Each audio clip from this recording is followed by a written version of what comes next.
Let's get it. 580 Sports Talk is on the air. After a 4-day holiday hiatus, we are back and ready to rock with a full slate of sports talk for the next 3 hours on this Monday show on 580 WIBW, FM 104.9, online at 580WIBW.com, and on our live video stream. You can catch us on YouTube. 580 Sports Talk is the channel.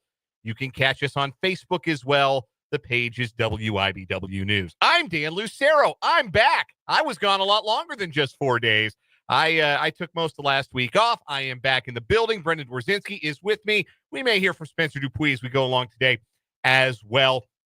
We appreciate you being along with us, making us a part of your Monday here on 580 Sports Talk. It is a Victory Monday. The Chiefs did win over the weekend, taking home a Black Friday victory over the Las Vegas Raiders.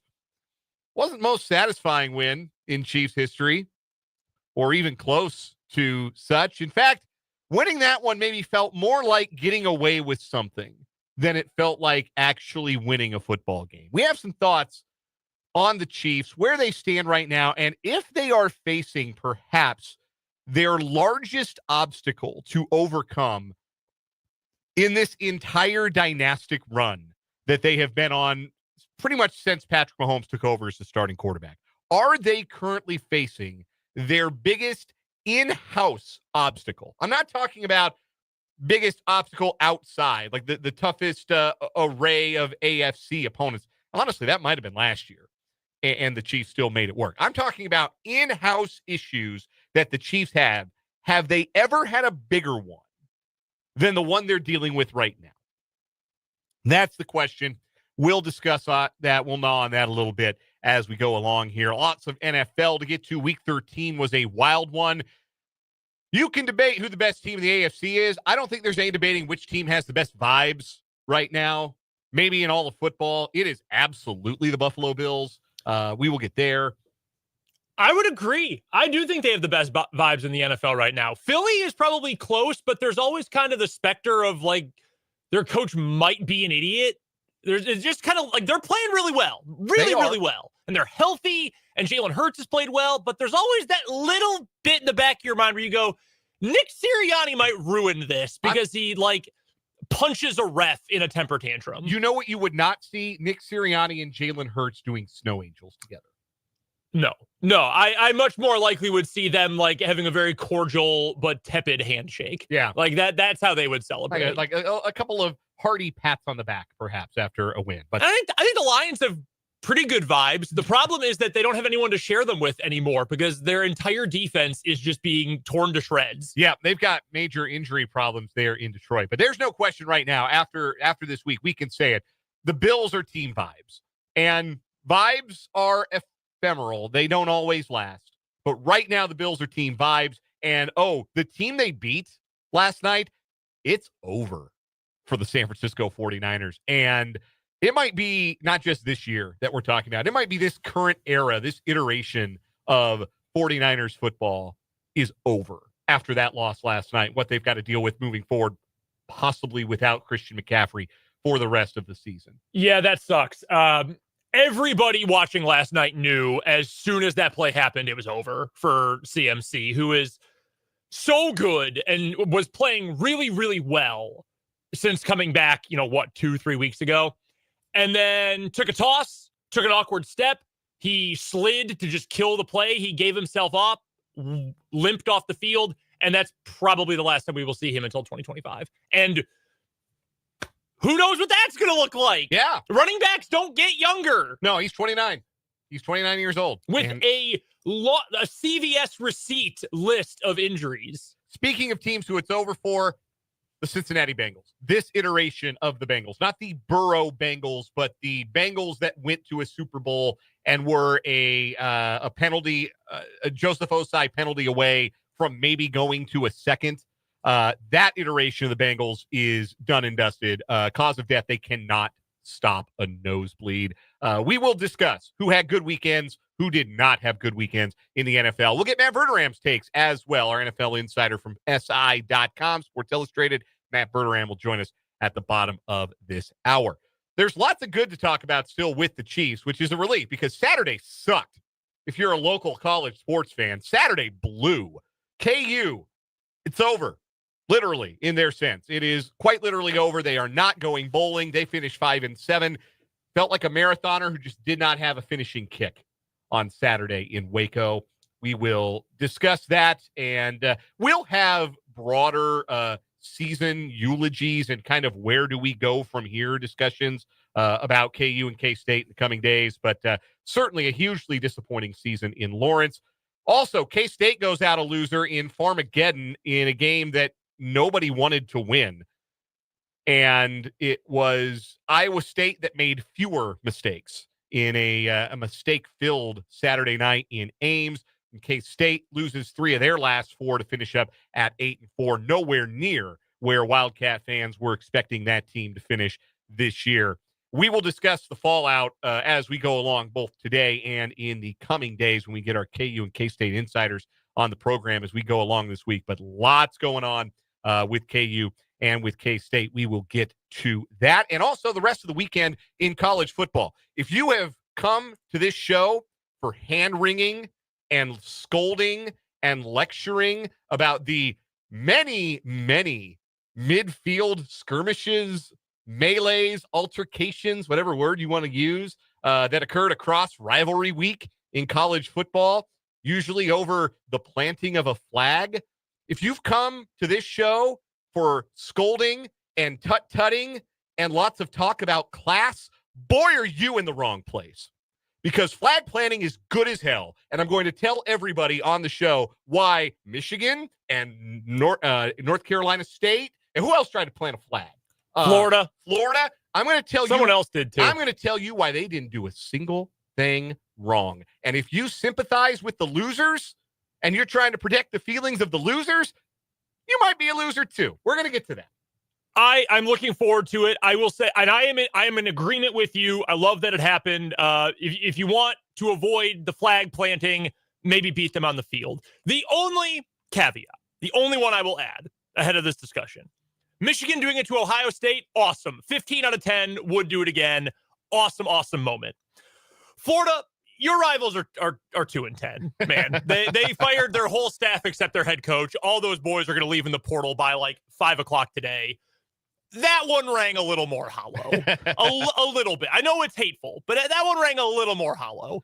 Yeah, no, I can understand. Michigan, though, I don't like Michigan. Like, I actively root against Michigan in pretty much every game in every sport. However, that could not have happened to a worse fan base than Ohio State, so I'm all for it. I don't believe there has ever been a funnier result in the history of sports. Like, laugh out loud funny to contemplate and comprehend. Michigan beating Ohio State in 2024. We also have to remember, Tyler brought this up in the 580 Sports Talk YouTube comments.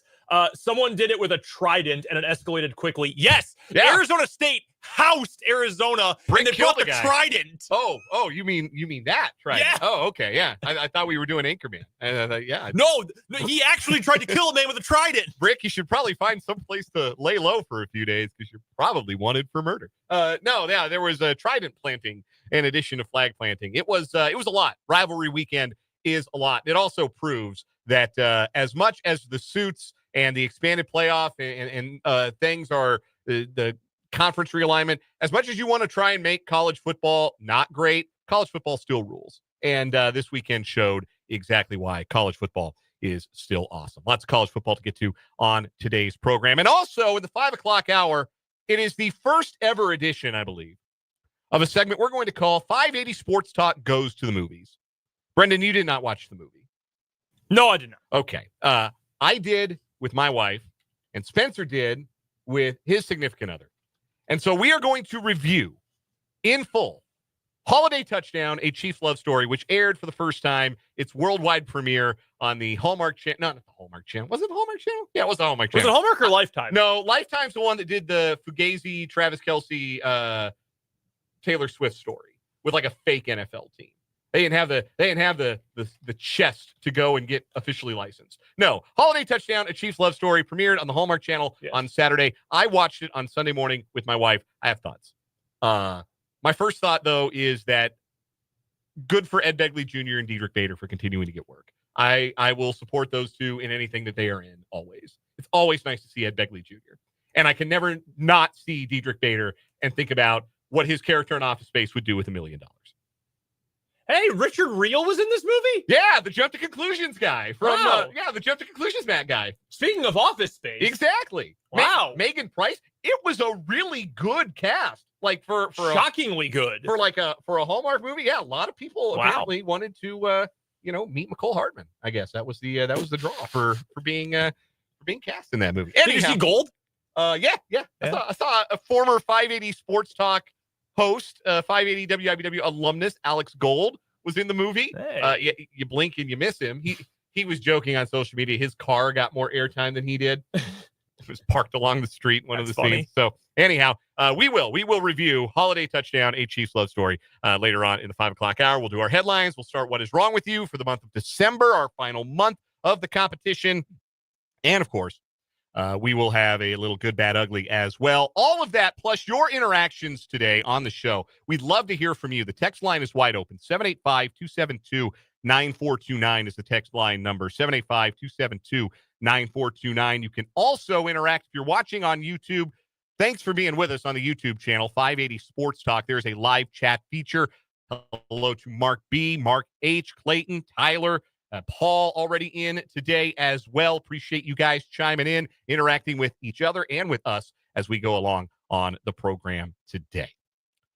Let's start with the Chiefs. Chiefs are 11-1. They beat the Raiders 19-17. An unpleasant watch all the way around. I almost feel bad saying the Chiefs beat the Raiders. The Chiefs come away with one more in the win column than the Raiders do after this week. Sometimes you're just there when something bad happens to someone else, and you happen to be the beneficiary. Shoot, yeah.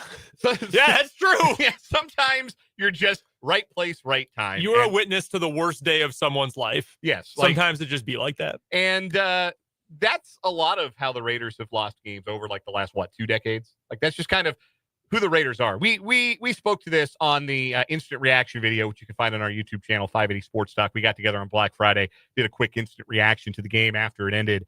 And a point we've been making all year long about the Chiefs is that winners win. And it may not always look pretty, and it may not always unfold the way you want it to unfold or the way that Las Vegas thinks it's going to unfold. I mean, the betting markets. And it may be a frustrating slog of 60 minutes worth of football to get there, but winners find a way to win.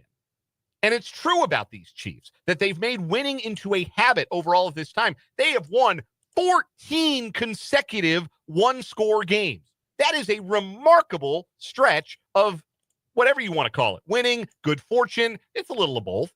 But winners find a way to win. And it's just as true that losers find a way to lose. And the Raiders are losers. And they've been losers for the better part of 2 decades. And losers find ways to lose. And that's what the Raiders did. They are in field goal range. All they've got to do is center up the ball for their kicker. Now, there's no guarantee Carlson was going to make that field goal. He'd already missed, 3 kicks? He missed 3 50-plus yarders in the game. This one was going to be a little closer, but you never know how the psychological effect of missing 3 kicks is going to impact the 4th. But all you got to do is take an under center snap, center the ball up, call your final timeout, and go do the damn thing. Or, I don't know if the Raiders had a timeout, actually, now that I come to think of it. But if you don't have a timeout, that's fine, too. Throw it to the sideline, get out of bounds. Or throw it to the moon and get out of bounds. Or don't snap the ball off the knee of your quarterback when he's not looking for it and have the Chiefs fall on it. Again, winners get that bounce. Losers are the ones that screw up that situation in the first place. And to the point, just real quick to follow through on it, that's one thing the Chiefs haven't done a ton of. Usually when the Chiefs have had struggles, like we'll get to left tackle in a minute, it's just you're playing badly. It's not the very stupid mental thing, which was pointed out. I don't know who pointed this out originally, if it was on Twitter or on the broadcast. So is it Aiden O'Connell for clapping at the wrong time? Is it the center, Jackson Powers-Johnson, for snapping it at the wrong time, and he took the fall for it post-game? It was actually the guard. I believe the right guard in that situation is supposed to tap the center when they're supposed to snap it.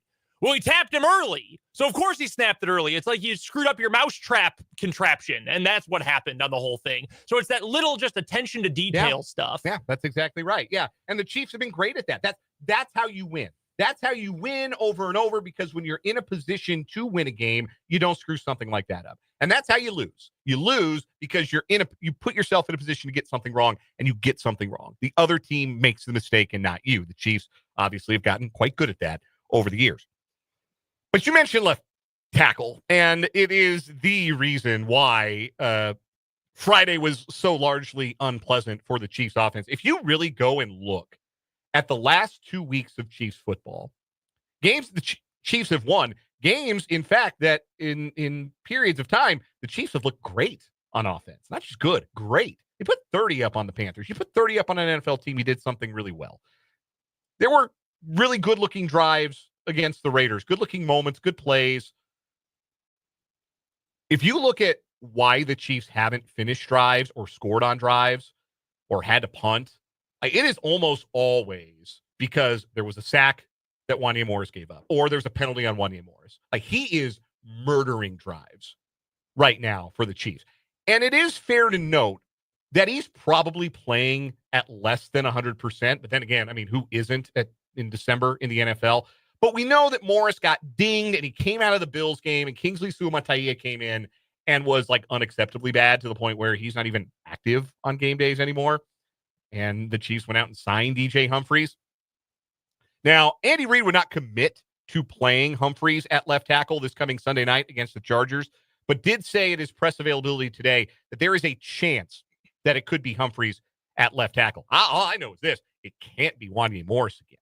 And it made me wonder, in this run the Chiefs have been on, where they have hosted the AFC Championship game every year since the 2018 season. They've been to 4 Super Bowls. They have won 3, including the last 2. We all know the resume by now. We know it by heart. In this stretch, is this the biggest in-house obstacle the Chiefs have had to overcome? Is this a bigger obstacle than the drops and the wide receiver struggles of last year? Is this a bigger obstacle than the offensive line injuries that really ended up costing them maybe the Super Bowl in the COVID year? Is this the biggest in-house issue that the Chiefs have faced? Is it bigger than defensive struggles early in Mahomes' time as the starting quarterback? Is it bigger than the defensive struggles that they're going through right now? Looks like they found a solution there. Joshua Williams, really good on Friday. Mm-hmm. That's a real positive that they put him in for Najee Johnson, and the pass defense looked dramatically improved. Is this the biggest issue that the Chiefs have had to overcome at left tackle? I think it is. I think this is the biggest obstacle the Chiefs have kind of forced on themselves, right? Because they went into the year knowing it was going to be Wanya Morris or it's going to be Kingsley Suamataia, a virtual rookie and an actual rookie. We're going to be charged with protecting Patrick Mahomes' blind side. The Chiefs thought that would be good enough. And not only is it not good enough, it is threatening to submarine this season. Yeah, and I think I would put this situation with the offensive line in a different category than 2020 because, look, injuries happen. Well, 21 playoffs, but you know what I mean. The Super Bowl 55. Injuries happen, and that's not something you can control. You could not control, one regular starter making it to the Super Bowl healthy. Yeah. Neither of your starting tackles. And they shouldn't have signed Mike Remmers. Well, no backup lineman is good. Right. Serviceable is good for a backup lineman. Right. And the Chiefs would take serviceable right now. I don't think they're expecting much more than serviceable from DJ Humphries. No. But if he's serviceable, that is such an upgrade. The bar right now for DJ Humphries to pass is won't get Patrick Mahomes severely injured, because I've never seen him limp like this. He looks like Jim Brown. There's all sorts of stories from back in the day when Jim Brown was playing that he used to always get up slowly and act like he was hurt so that his opponents would never actually know if he was hurt and would be surprised, but he would then go full speed downhill at them. That's what Mahomes looks like, except I think he's actually hurt. He at least banged up, at least sore, hurt, not injured. He is limping more than I've ever seen him before. And there are plays where there's nothing there. We talked about it on the Instant Reaction show. They mentioned it on the broadcast on Friday as well. Kirk Herbstreit brought it up, that even after Joe Thuney moved to left tackle at the very end of the game, Mahomes on his first drop back with that new offensive line with Caliendo then at left guard, he got rid of the ball really quickly as soon as he felt a modicum of pressure coming from his left side and just turfed one right at his receiver's feet. It might have been Kelsey, I don't remember, but he just turfed one. And Herbstreit said, he called it out right away, at that moment, you are just so used to that pressure coming off the left side, it throws off your timing completely because you're expecting it is going to get home immediately. That is your body's response to feeling that heat coming off the edge. So as opposed to just a ton of injuries all happening at once, which is mostly out of your control, this is a problem of the Chiefs' own making, at least to a degree. Wanya Morris, they clearly didn't like enough to give the starting job originally, even though he was a third-round pick and started half of last season. Kingsley Suamataia, I really liked him in the draft, but that's been a disaster so far. Yeah, that is trending in the wrong direction. So you're in a spot now, if you're the Chiefs, where, you have to actively overcome a part of the roster that you built in its projected state. You knew this was going to be your rotation at left tackle or your backup and your starter. You did that intentionally, and it has blown up. I was going through some old Chiefs depth charts. Even if it's not the biggest roadblock, however you want that to mean, I think it's the first time that we've looked at a position and outright said, this is bad. There have been bad players. Daniel Sorensen was a starter in 2019. Yeah. At least at the end of the year. But he's your free safety, and he was helped out by Kendall Fuller and Bashaud Breeland playing really well at corner. Rashad Fenton played so well in the slot during that Super Bowl run. Oh, and by the way, Tyrann Mathieu was a first-team All-Pro that year. Okay, you can pretty easily paper over one of your 5 starting defensive backs being bad and like that. Here's the thing. Daniel Sorensen, every now and again, would make a play, right? And it was always the funniest play. Yes. Always the funniest play of a game. Who did he pick 6? Was it Drew Lock that he picked 6? I believe it was Drew Lock. He picked 6 Drew Lock. Yeah. There were plays that he could make.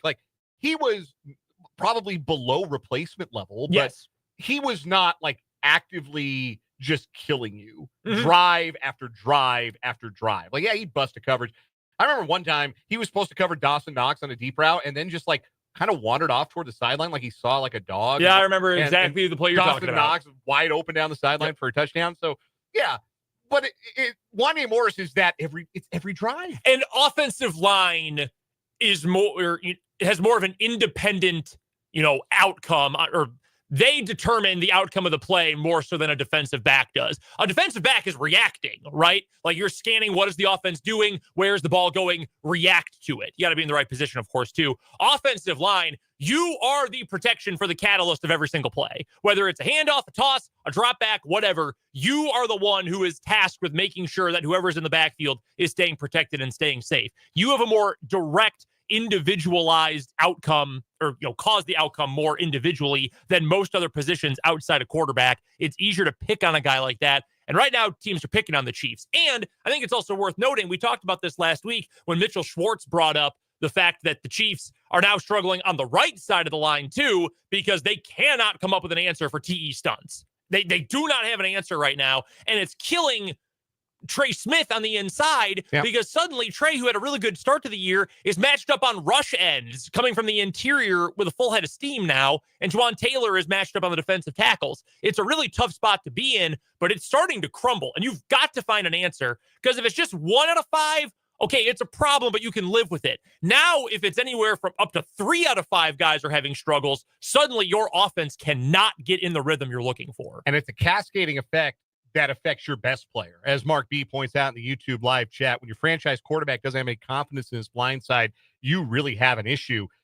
They had a false start. It was Morris false started on a play, and Mahomes, he didn't wind up and throw the ball at Wanya Morris, but he disgustedly flipped the ball in the direction where Wanya Morris had been standing.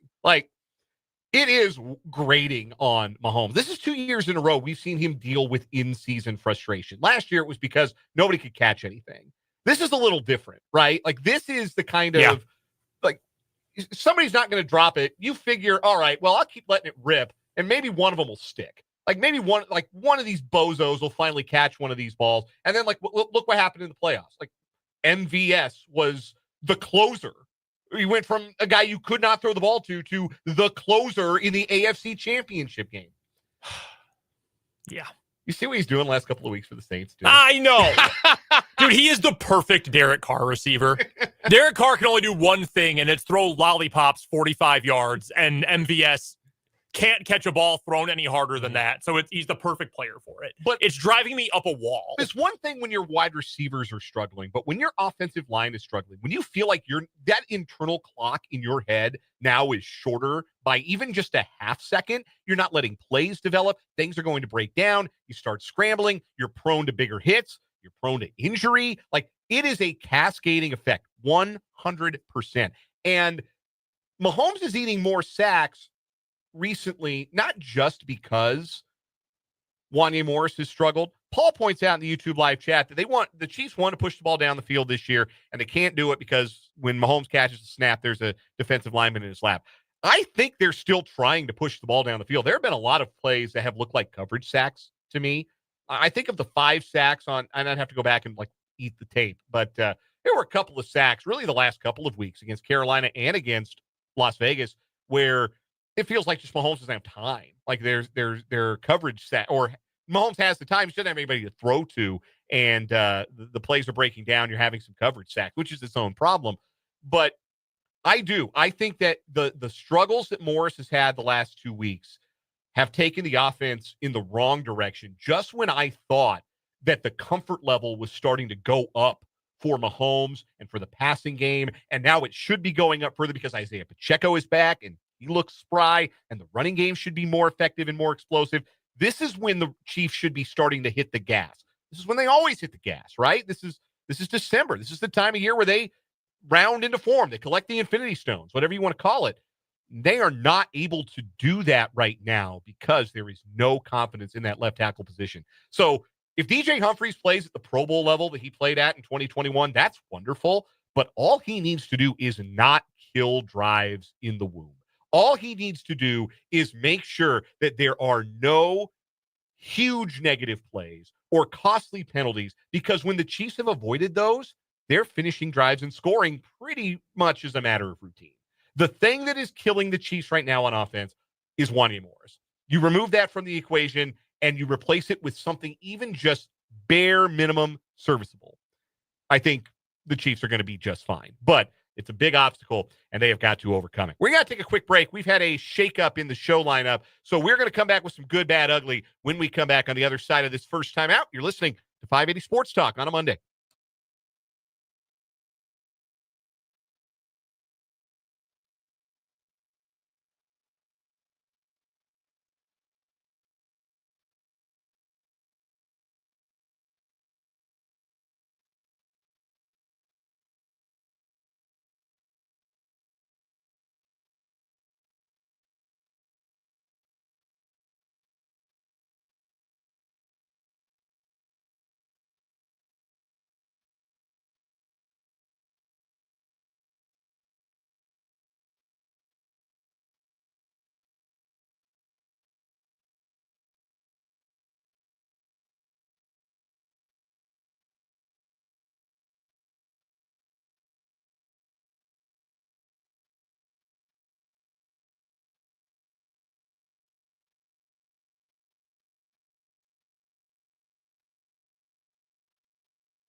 the good, the bad, the ugly from a long holiday weekend. I'm going to start with my good, and it was the fact that I was able to get back to Colorado, see my side of the family for Thanksgiving, and introduce some of my dad's side of the family, including my grandparents, my son's great-grandparents, to their great-grandson for the first time. So that was obviously great to be able to do that. A wonderful meal. Great to see some old friends when I get back in town as well. And pulled off the road trip with the infant, which is no easy feat, as anyone who has ever tried to do it will tell you. But we pulled it off, my wife and I, and we're still married. And Good. Yeah, and our son's in one piece. So yeah, it was a great Thanksgiving. I hope all of yours was as well. What was your good from the long weekend, Brendan? I'll go with the college football chaos from the weekend. There were a lot of fun upsets.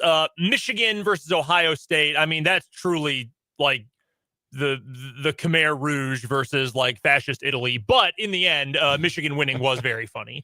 Truly the two most evil sources in the sport next to Greg Sankey. But very, very funny for Michigan to upset Ohio State. Georgia Tech blew so many chances to beat Georgia, but it was almost one of the upsets of the year in clean old-fashioned hate on Friday night. That was a Black Friday game. South Carolina beat Clemson, which is always so funny. I just love when that happens so much. We also got, I had one more here in front of me, ready to go. We had Miami losing to Syracuse, which was also awesome. And I will take a victory lap because I have always been right about Mario Cristobal. I have never once been wrong about all that Mario Cristobal is. To be fair, everybody kind of knows the At deal this with point, everyone knows Mario by now, except the people cutting him the checks. And I mean, they're not cutting him the checks to win. They're cutting him the checks. He's a great recruiter, which he is, but not getting the results on the scoreboard. I hope Fran Brown never gets in any trouble. Like, I hope there's no like secret family situation or like abusing players or anything. Because unfortunately that happens a lot when you're like, oh man, I love this coach. Oh, turns out he's a horrible person. Fran Brown at Syracuse is awesome. That dude rules. And that is the perfect fit for Syracuse. Flip side, the kind of person who would not shower after a loss because only winners get washed definitely has some skeletons in their closet. Like if he's willing to walk around all funky, then there's definitely some weirdness afoot. Maybe he's just content. He's not worried what other people think. I guess maybe you'd care what your wife thinks, but yeah, still. you would think so, right? Like, is Fran married? I don't know. I know he has kids. I don't know if he's married. Vanderbilt really gave Tennessee a game there for a while. Yeah. And then they went back to being Tennessee and Vanderbilt. My bad. We'll get to it more in the 4:00 hour. KU and K-State finishing with duds on Saturday. A downer way to end what kind of our downer seasons for the teams in the Sunflower State that started with such great expectations. KU's not going to bowl, and I got to be honest, I don't think anybody gives a damn what bowl K-State ends up in. Like, yeah, like last year. Again, we'll stretch our legs on this topic more when we get a chance. But like last year, it was exciting because the bowl game was a chance to see Avery. What are you excited about for a mid-tier bowl game this year if you're K-State? Like, what is there to get cranked up about for this one? I don't think there is anything. The average fan is not excited about 3 more weeks of practice. Coaches do. Coaches love it. Yes, but yes, the coaches will be happy, and it will be good for the development of some of the younger players. It always is. But, yeah, are you psyched for a return to the Pop-Tarts Bowl? You crank. Oh, they ain't getting the Pop-Tarts Bowl. Yeah, no, probably not. Yeah, they finished 8th in the league. I keep seeing Vanderbilt versus K-State in the Liberty Bowl. Can you imagine a less pleasant game for Kansas State fans than a return to the Liberty Bowl to play Vandy of all teams, who you don't have great memories against anyway? Yeah. What was your bad? My bad for the week, back to college football. Matt Rule, I would love to point you in the direction of 2017 Kansas Jayhawks film, specifically when Kansas played Oklahoma. And for some reason, Daniel Wise, Dorrance Armstrong, and Joe Deneen, all of whom I have very fond memories of. No one else on those teams, but those 3 I do.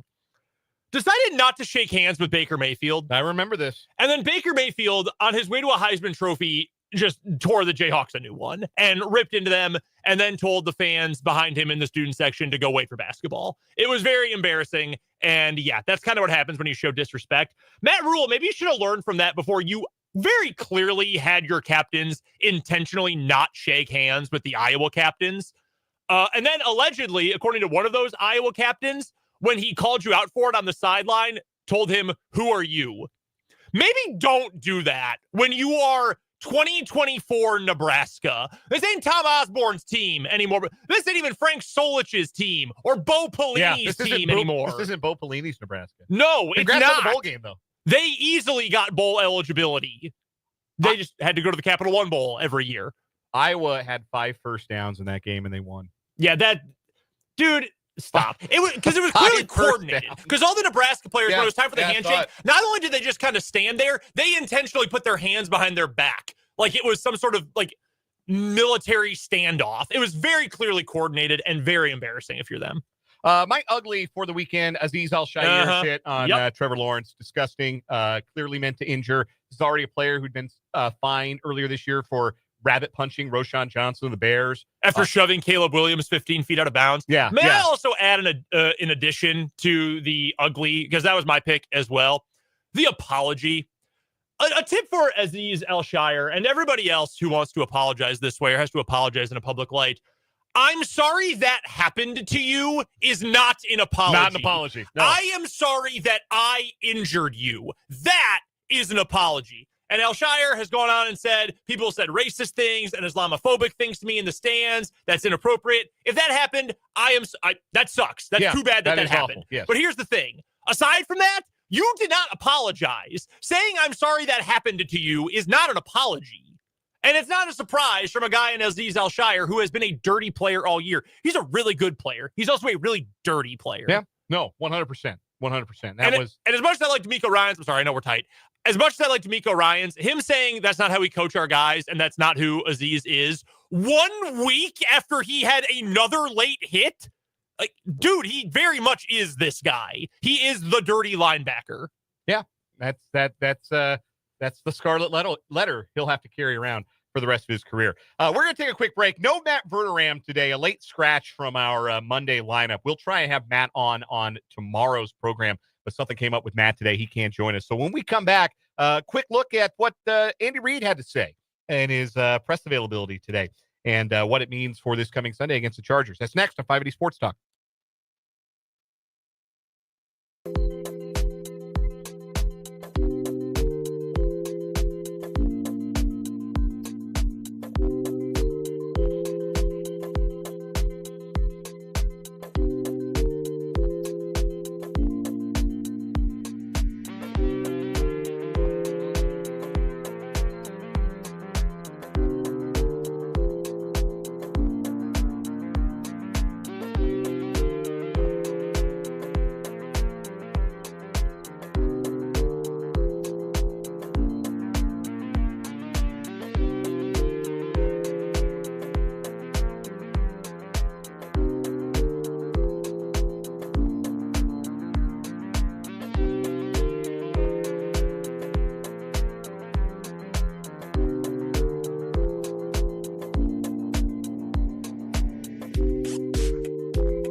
3:48 on 580 Sports Talk. First hour of 3 today.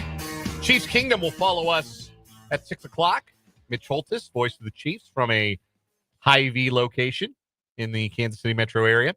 And then Monday Night Football. We'll have Westwood One's coverage of the Browns and the Broncos from the Mile High City tonight coming up here on the Sports Voice of Kansas. No Matt Verderame today here on 580 Sports Talk. Our NFL insider typically joins us on the Fleming Place Wine and Spirits hotline each Monday, but unable to join us today. Something came up last minute, and he will hopefully join us tomorrow. We're working on making that happen for tomorrow's edition of 580 Sports Talk. We do have some breaking news from the NFL.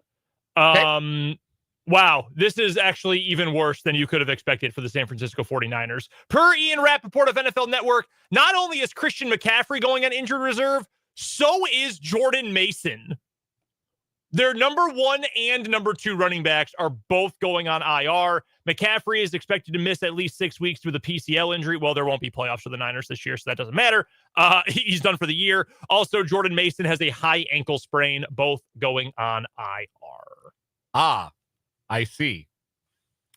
That's tough. How's the fantasy team doing? I have both of those guys.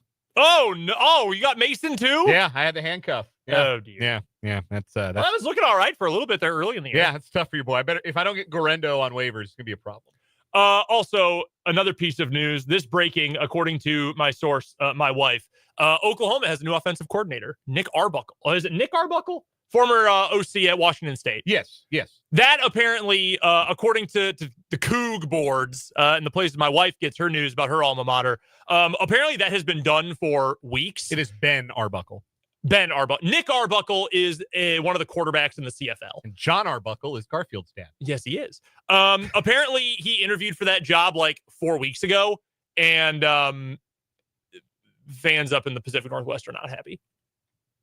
I can see that. So there's some breaking news. For you Sooner fans out there, I know we've got a few of them. Congrats, you have a new OC who has a pulse. We'll double back on those in our 580 Sports Talk headlines. Earlier today, Andy Reid spoke to the media in Kansas City and said that DJ Humphries has a chance to start at left tackle Sunday night against the Chargers, but is not making that 100% certain at this point, and says that there's a chance that also Joe Thuney could kick over for a game from left guard to left tackle. He said, quote, "I'd rather have Joe playing in at guard because he's very good there, but Caliendo isn't bad either, so that's a good problem to have. We've got some flexibility there as needed." And yeah, quote, he's fine. Chiefs did finish the game that way on Friday.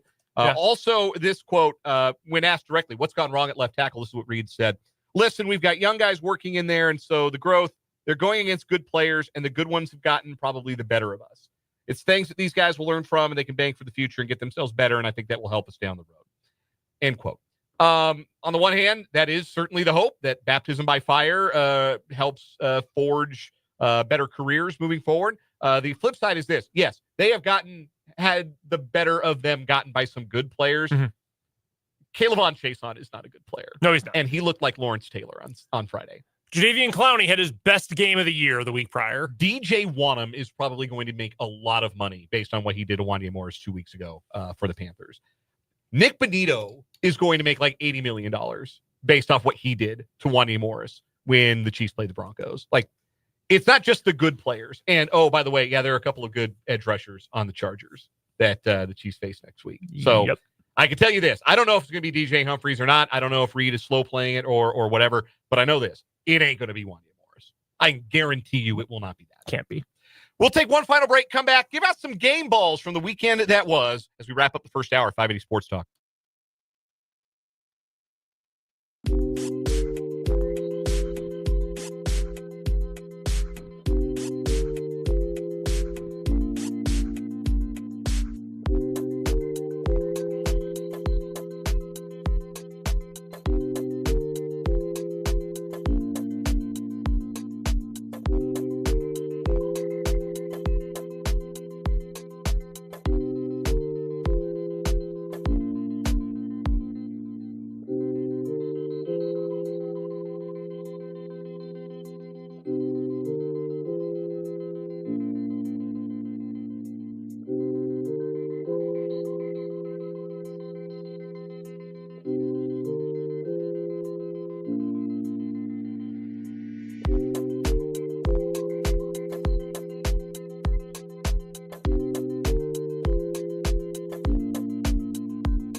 Wrapping up this first hour of 580 Sports Talk.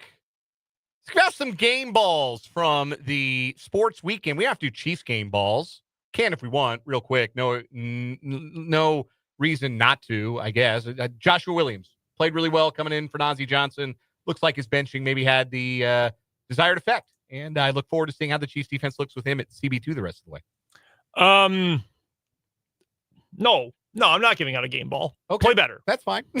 I accept no that. team game ball. Someone needs to step up. How about from the wider world of football from the weekend? I'm going with Lenoris Sellers, starting quarterback for the South Carolina Gamecocks, game-winning touchdown in the waning moments of the Palmetto Bowl this weekend. When Clemson loses, America wins. Good work, Lenoris Sellers. Dabo's still playing for a conference championship, though. Yeah. That's disappointing. Let's go Ponies. My game ball goes to Robbie Ballantyne, junior wide receiver from Crown Point, Indiana, for the DePauw University Fighting Tigers. How about 9 for 194 and 2 tuds as the DePauw Tigers beat the Maryville Scots 45-20 in the second round of the Division III playoffs over the weekend. Going to round 3, they played John Hopkins. Will Ferrell's character in Step Brothers smoked pot with Johnny Hopkins, and DePauw is going to smoke Johnny Hopkins on Saturday in round 3 of the playoffs. Furthest DePauw's ever gone, round 3 of the Division III playoffs. Wow. So, yeah, it's also 11 wins for my alma mater. That's their best season ever. Good for them. Yeah, pretty awesome. For them. Yeah. Yeah, we got Spencer live here. What? Yeah, Spencer's on from another studio. I don't know how that happened. Spencer, give out a game ball. Jesus. All right. Oh, cut his mic. Cut him. Oh, my God. I didn't even know that was turned up. I can kind of see him in the video. You can see his arm. That was genuinely startling. I didn't. All right. Okay. Let's, that's as good a place as any to leave it. Here, hour number 1 of 580 Sports Talk. Coming up in hour number 2. KU, K-State, bad days to wrap up the 2024 regular season. We will break down what went wrong in Waco and in Ames. We'll also have our first What Is Wrong With You of the month of December, and a look back at rivalry weekend and why flag planting is actually good. Don't let the losers change the dialogue. That's all coming up on hour number 2 of 580 Sports Talk.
Let's get it. Hour number 2 on this Monday edition of 580 Sports Talk, our first show of the 12th month of 2024. Dan Lucero, Brendan Dworzinski chilling with you. We got 2 more hours of 580 Sports Talk today. We are so glad you are joining us on 580 WIBW, FM 104.9, online at 580WIBW.com, and on our live video stream. We are on YouTube. The channel is 580 Sports Talk. We are on Facebook. The page is WIBW News. There is a live chat feature on the YouTube channel, 580 Sports Talk. You can jump in, interact with your fellow listeners and with us as we go along. The text line also wide open, 785-272-9429. That's 785-272-9429. Especially want to hear from you if you are a KU or a K-State football fan. Want your post-mortem thoughts on the 2024 season. It is over, full stop for KU. No bowl game. It is effectively over because nobody cares what an 8-4 K-State team bowl game will end up being. Not this year, anyway. There are some years 8-4 in a bowl game is a good year. A successful year. A year you feel good about. The way this year finished for K-State and the expectations that came with this year for K-State, this is not one of those years. Objectively, good to win 8 games, good to make a bowl. Those things are good. You paint the bowl logo in the film room, the Steel and Pipe Center at K-State, and if you win it, you go out 9-4, and that's not a bad record. Objectively, it's not. It's also disappointing, and it also does not feel good to have lost 3 of your last 4 games. Doesn't give you a lot of confidence you can go out and win a bowl game right now if you're a K-State fan. But we do want to hear from you. We got some great comments that we'll get to in the YouTube live chat, but you can also text the program 785-272-9429. Also this hour, what is wrong with you? And look back at the weekend that was in college football. Rivalry weekend, the best weekend of college football. And there were a lot of fights. And I'm not saying the fighting's cool. I'm not excusing fighting. I'm just saying that flag planting is bad because it led to fighting is victim blaming. And I don't get down with victim blaming. And we're going to talk about that a little bit later on, especially when the victims are some losers. That's what I got to say. We're talking about losers. I don't have a lot of nice things to say about losers, even though God knows I've been one. But I think it was Khalil Mullings, the Michigan running back. Yep. After the game on Fox, who told the interviewer, they got to learn how to lose. And you know what? That's true. Some people got to learn how to lose. Because you know what you don't do when you lose? Go fight the other team. You don't. You just don't do it. So got some thoughts on that coming up. Who won the November What Is Wrong With You? Our November champion, it was your pick. And to be completely honest with you, I nearly walked out of the studio. I thought that segment was going to take 90 seconds and be a sweep the other direction. I could not believe you and Spencer picked the band from Ulta. It was a great story. I did not think it held a candle to our bogus Boston Botox. Boston Botox was very funny. Like the idea AliExpress Botox. The idea of buying Botox where you buy your fake jerseys is very, very funny. But I don't believe I have laughed as hard at a sentence in a story, a kicker, if you will, than I have at the gentleman is banned from Ulta Beauty for life. Like, wow. Like, you and your children and your children's children for 3 months. It's a great story.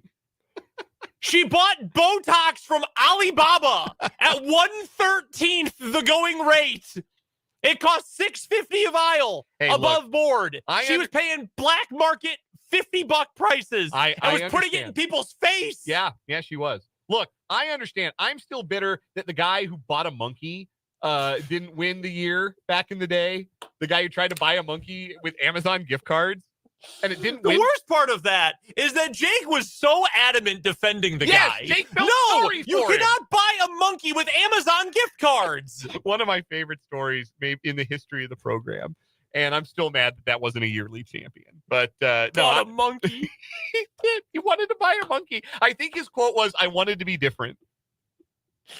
There are lots of ways to be different. Bleach your hair. Dye your hair. Exactly.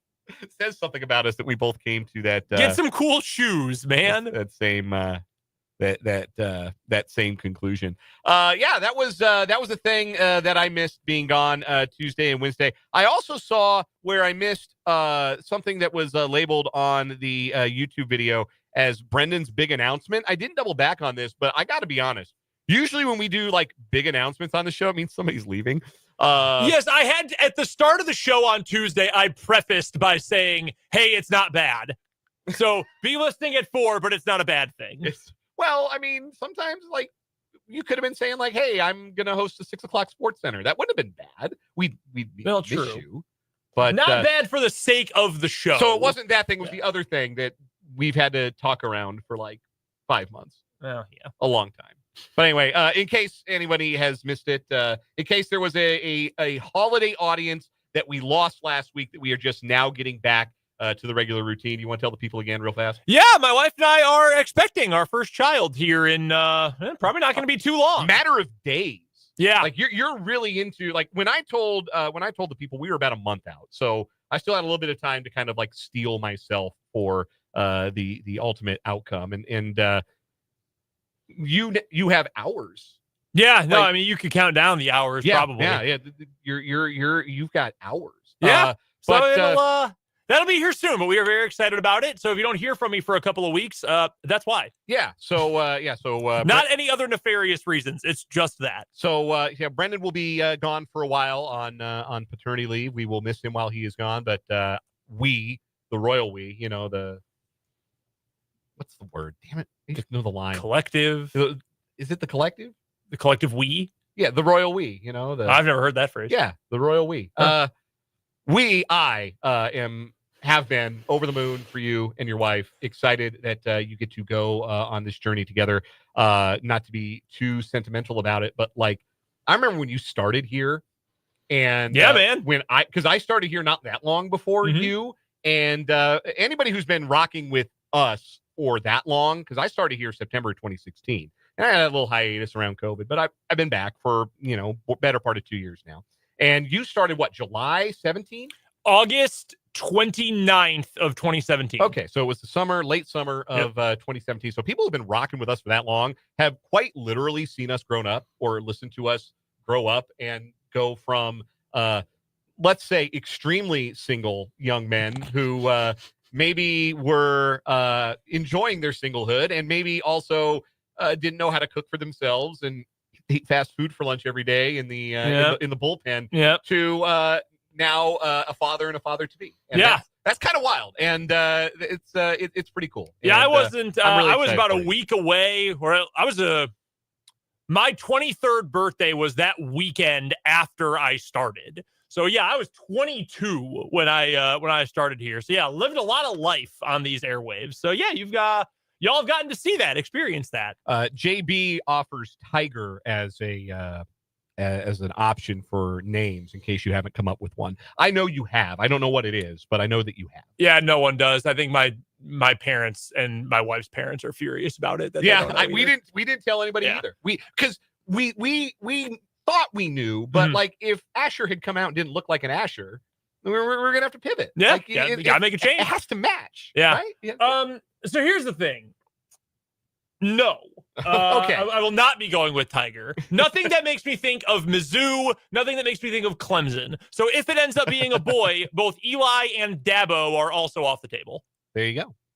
So yeah, we're super excited for you around here, and I personally am very excited for you and hope that if you need to bend anyone's ear, you can always reach out. We're kind of going through this together a little bit. We just experienced first, in the last month, first trip to daycare and first respiratory illness and first ear infection and first time vomiting like the pea soup scene in The Exorcist and all of that. First road trip. So I'll hopefully you won't have to go through all of that at once. I don't wish that upon you or any new parent, but really, really excited for you and wanted to I appreciate that. Thank you. Anyhow, let's get into some football, shall we? This is a lot less pleasant, less fun to talk about. But KU and K-State both lost on Saturday. And we'll start with KU because they had the earlier game. We're getting to K-State as well. But KU lost at Baylor 45-17. And first of all, man, when Baylor lost on that Hail Mary game, they didn't lose on the Hail Mary, but they lost the game where they gave up the Hail Mary to Colorado. If you told me they were going to fire Dave Aranda, if you told me they were going to leave him on the tarmac in Boulder, I would have believed it. Agreed. I would have too. I can't believe he made it to the end of the year. And I can't believe he's going to make it to next year. And might have the best returning quarterback in the conference. In the conversation. Sawyer Robertson. Yeah, I mean, he tore KU to shreds this weekend, man. It felt like Jeff Grimes left his playbook in Waco when he left. I mean, Baylor's defense was a step ahead of KU the entire game after KU's opening series. The entire game. And Devin Neal still got his because, of course, he did, because he's one of the greatest players to ever come through KU. He goes for 133 yards, 6.7 a carry and a touchdown. He did what Devin Neal always does in big games. This was probably the most disappointing game of the year from the perspective that I think it's the first time all year KU just wasn't prepared. Like, this felt like a team. I don't know if it was the emotional letdown or what, but it just felt like they weren't ready to meet the moment for the first time. When you get beat on the same play on consecutive drives for touchdowns, the slot fade to Monterey Baldwin that Marvin Grant got cooked on back-to-back drives, that shows you that, you are a step behind. Yep. There's something, and because that was early too. Yes. There's something on film. So KU had a 7-0 lead. It was very close to being a 14-0 or even a 10-0 lead. Tabor Allen yanked a field goal. Yeah. But they came out pistons firing, and it looked like, okay, this is kind of what we thought it would be, that they would come out and continue their forward momentum from the last 3 weeks and really put the hammer down on Baylor. And then Sawyer Robertson got in a groove, and it was. And it was not just that they were rolling. It was that KU's offense, they were pointing it out in the radio broadcast too. Brian Haney, David Lawrence on the Jayhawks Sports Network were pointing out that it felt like everything was east-west. Yep. And that Baylor was extremely ready for everything to be east-west. Yep. Like that KU just didn't go down the field. And then when they did, they had the interception in the first half. Yeah. You had the fumble down the field. Tavita Noah, his first career catch, and he fumbled. Yeah. I mean, it just. And those were sucks. The things, it felt like a return to what the first 6 weeks had been, where you had an offense that felt like didn't have much of a chance. And when it did get rolling, you had mistakes and self-inflicted mistakes. Yep. Bad throw by Jalen Daniels, the fumble, inexcusable, the missed field goal. I mean, they left probably 14, 17 points on the field in that first half. It could have been a shootout. Instead, it was only a one-way shootout. It was one-way traffic. And then in the second half is where it felt like the air was out of the balloon. Yeah, it was. It was at that point. And I posted this online. I don't remember if it was on Twitter or Blue Sky or where I said this, but in the end, that's probably who KU was all along. And I don't think the 3 weeks prior, the wins over Iowa State and BYU and Colorado were flukes. I think KU was the better team in all of those games. Certainly. And played better than those opponents in all of those games. But mistakes at the wrong time and curious game planning. I will be generous with it. Curious game planning and play sequencing. Well, it doomed the team, and the defense not being able to step up in enough big moments and making plays. It did feel a lot like early in the season. And I know we'll talk more about the year as a whole and what's next for KU coming up tomorrow. And I won't spend too long on it, but the biggest disappointment for me is just that for a senior class that's done so much, been through so much, and has meant so much for the program, that they end like that. I was just guessing that this was probably it for Devin Neal anyway. I didn't think he was going to come back this year. Yeah. And he came back and had one of the greatest seasons in KU history. I was not expecting he'd play in a bowl game anyway. And who could blame him? Like, dude, you're going to make a ton of money in the NFL. Don't risk the injury. But, Luke Grimm, who I've been such a fan of since the day he walked on campus.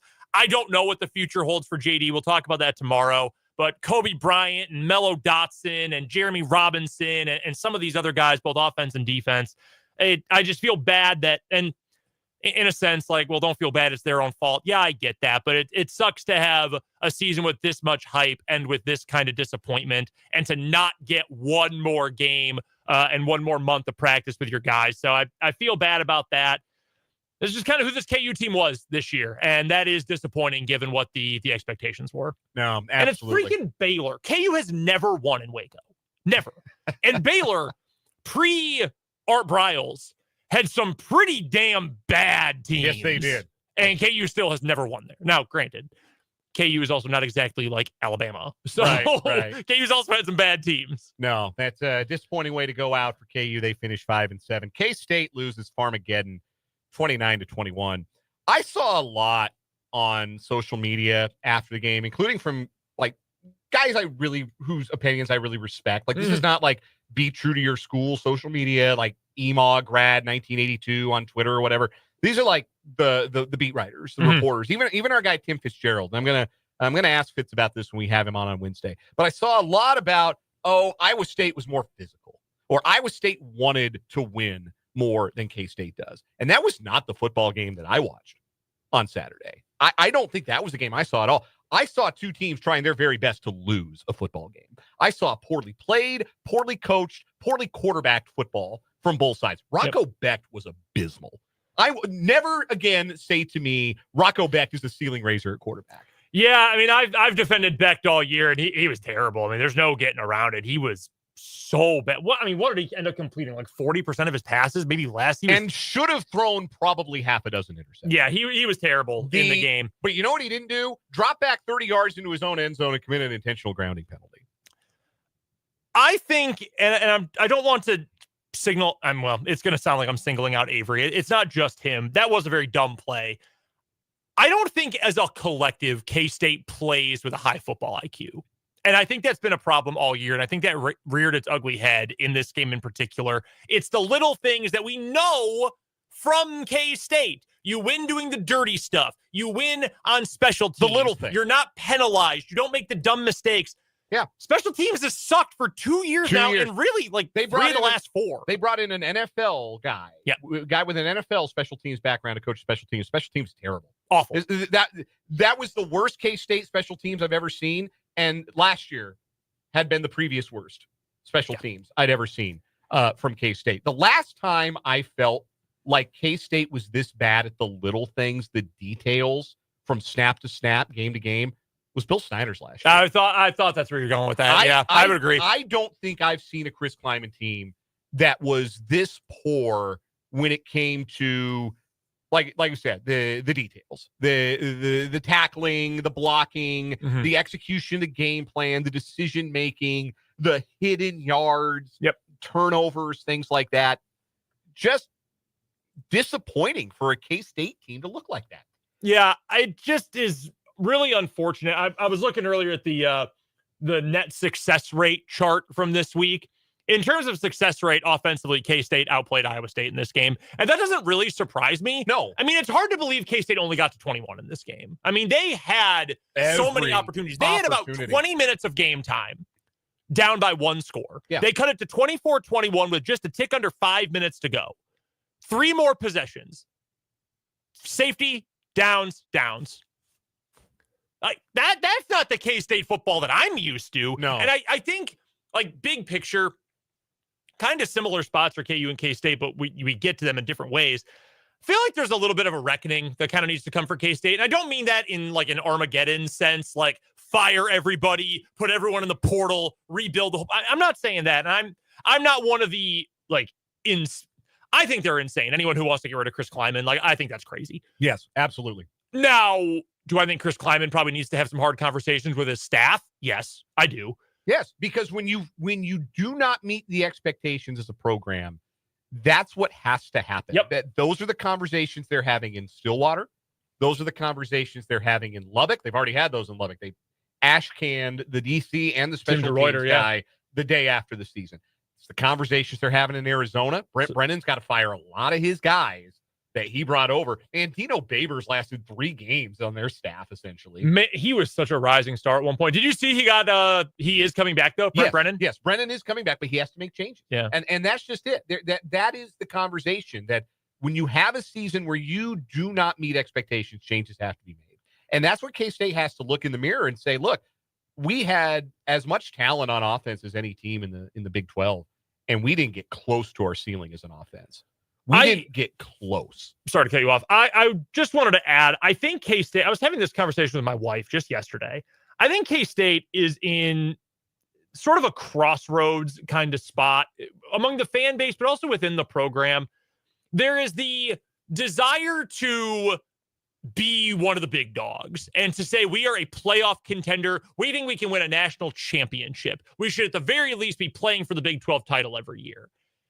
And also the contingent that wants that stuff, but also like, we do things the K-State way. You come and commit to K-State because you want to be part of the family. Right. You want to come play in man happiness. I don't think those two things work in college football together in 2024-25. Now, can you have elements of both?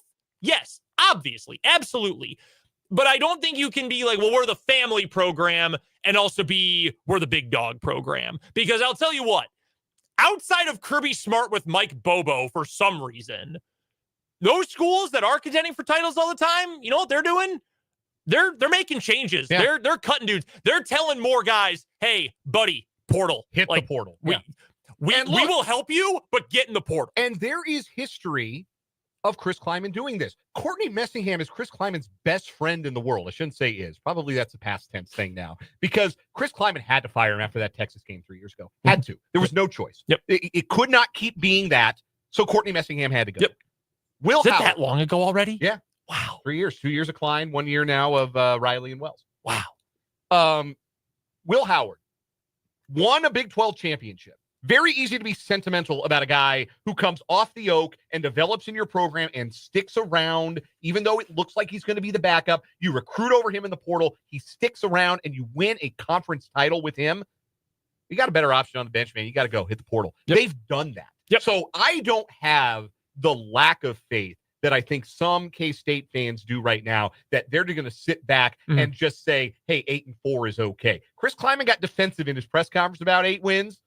And like, I don't think either perspective is wrong. Like we have both sides of the fence described here in our YouTube live chat, where we got Mark B says it would have been nice if K-State looked engaged in the business in hand at Ames. Rarely have I been as disgusted with my team as I am right now. We also have John P, who says, as a K-State fan, it's a good thing to feel disappointed with our program when we finish with 8 wins, but 8 as a floor is good. It is harder than it's ever been to consistently win. And K-State is a consistently winning program. You haven't seen K-State lay a 3-9 turd like Oklahoma State did this year, go winless in conference play. You haven't seen them fail to meet expectations the way Utah failed to meet expectations this year. Bottoming out for K-State in the last decade since the second Snyder era was missing a bowl at 5-7. That's what bottoming out looked like. 4-6 in Kleiman's second year, the COVID year, where nothing was Nothing real counts, anyway.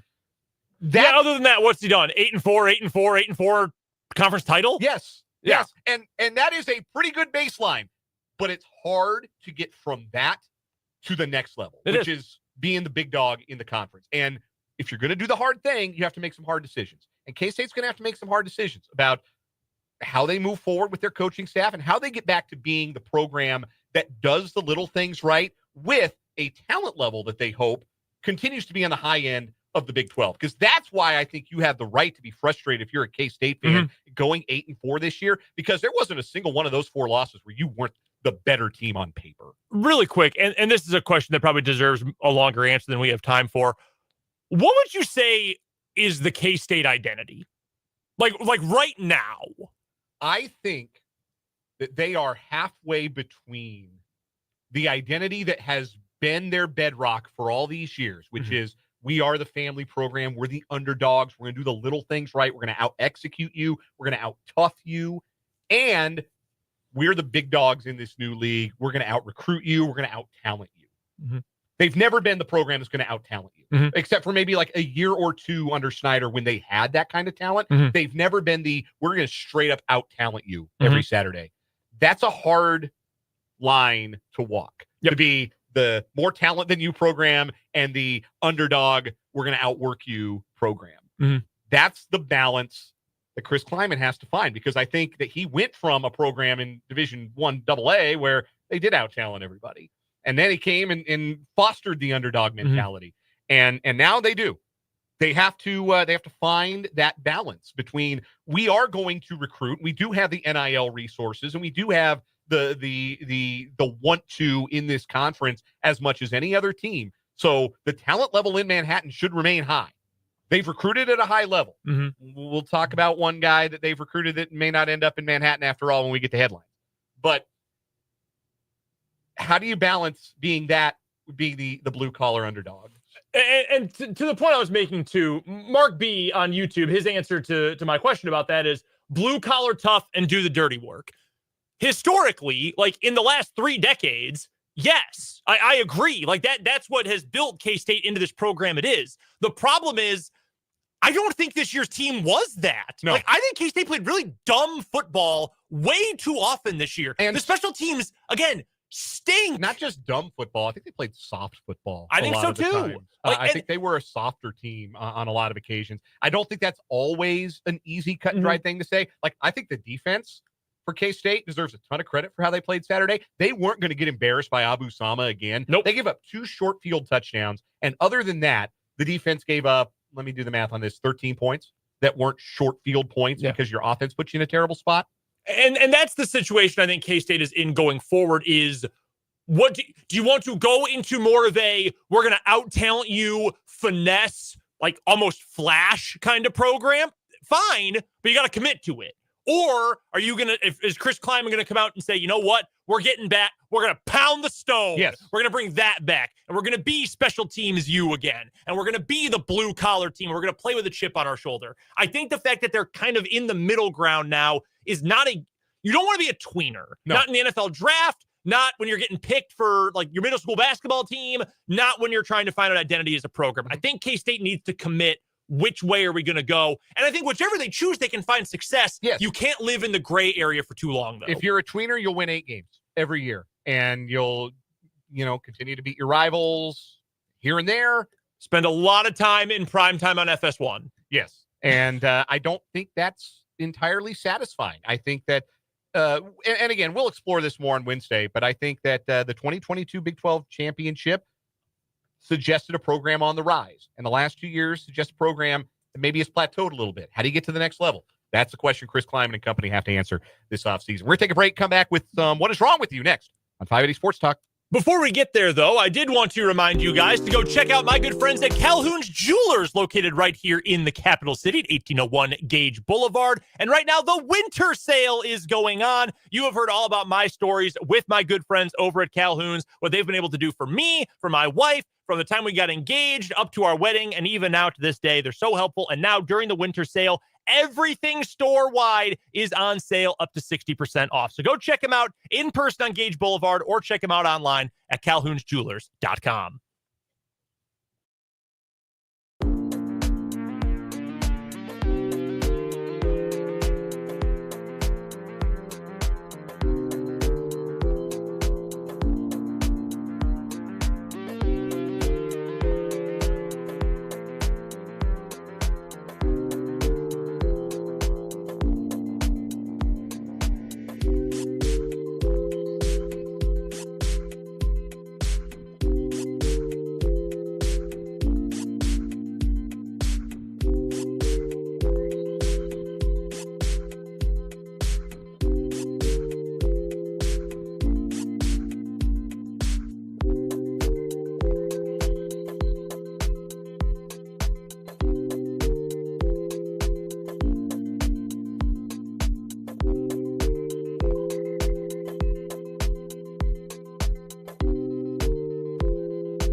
First, what is wrong with you of the month of December here on 580 Sports Talk? Two news stories competing today. I'll go first.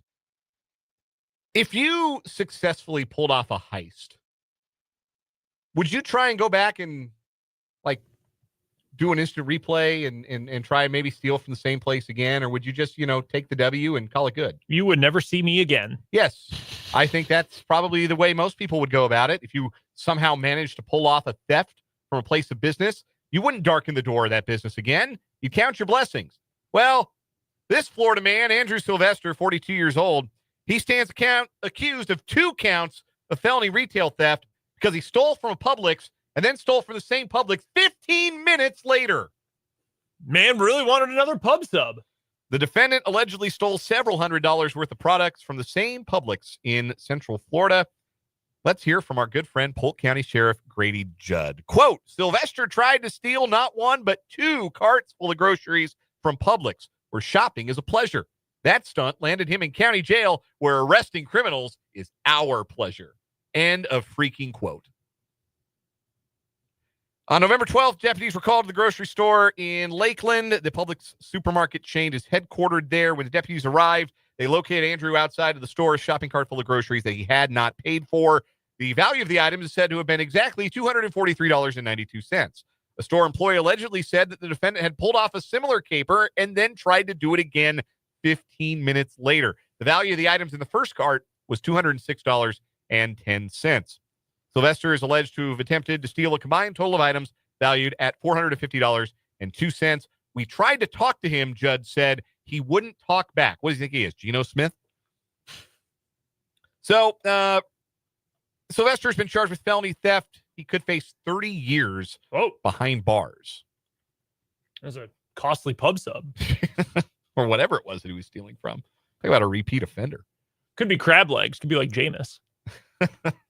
All right, my story today is going to take us overseas. We're going to England, where a drug dealer has been jailed for more than 5 years after he was plucked out of his own wardrobe when his home was raided.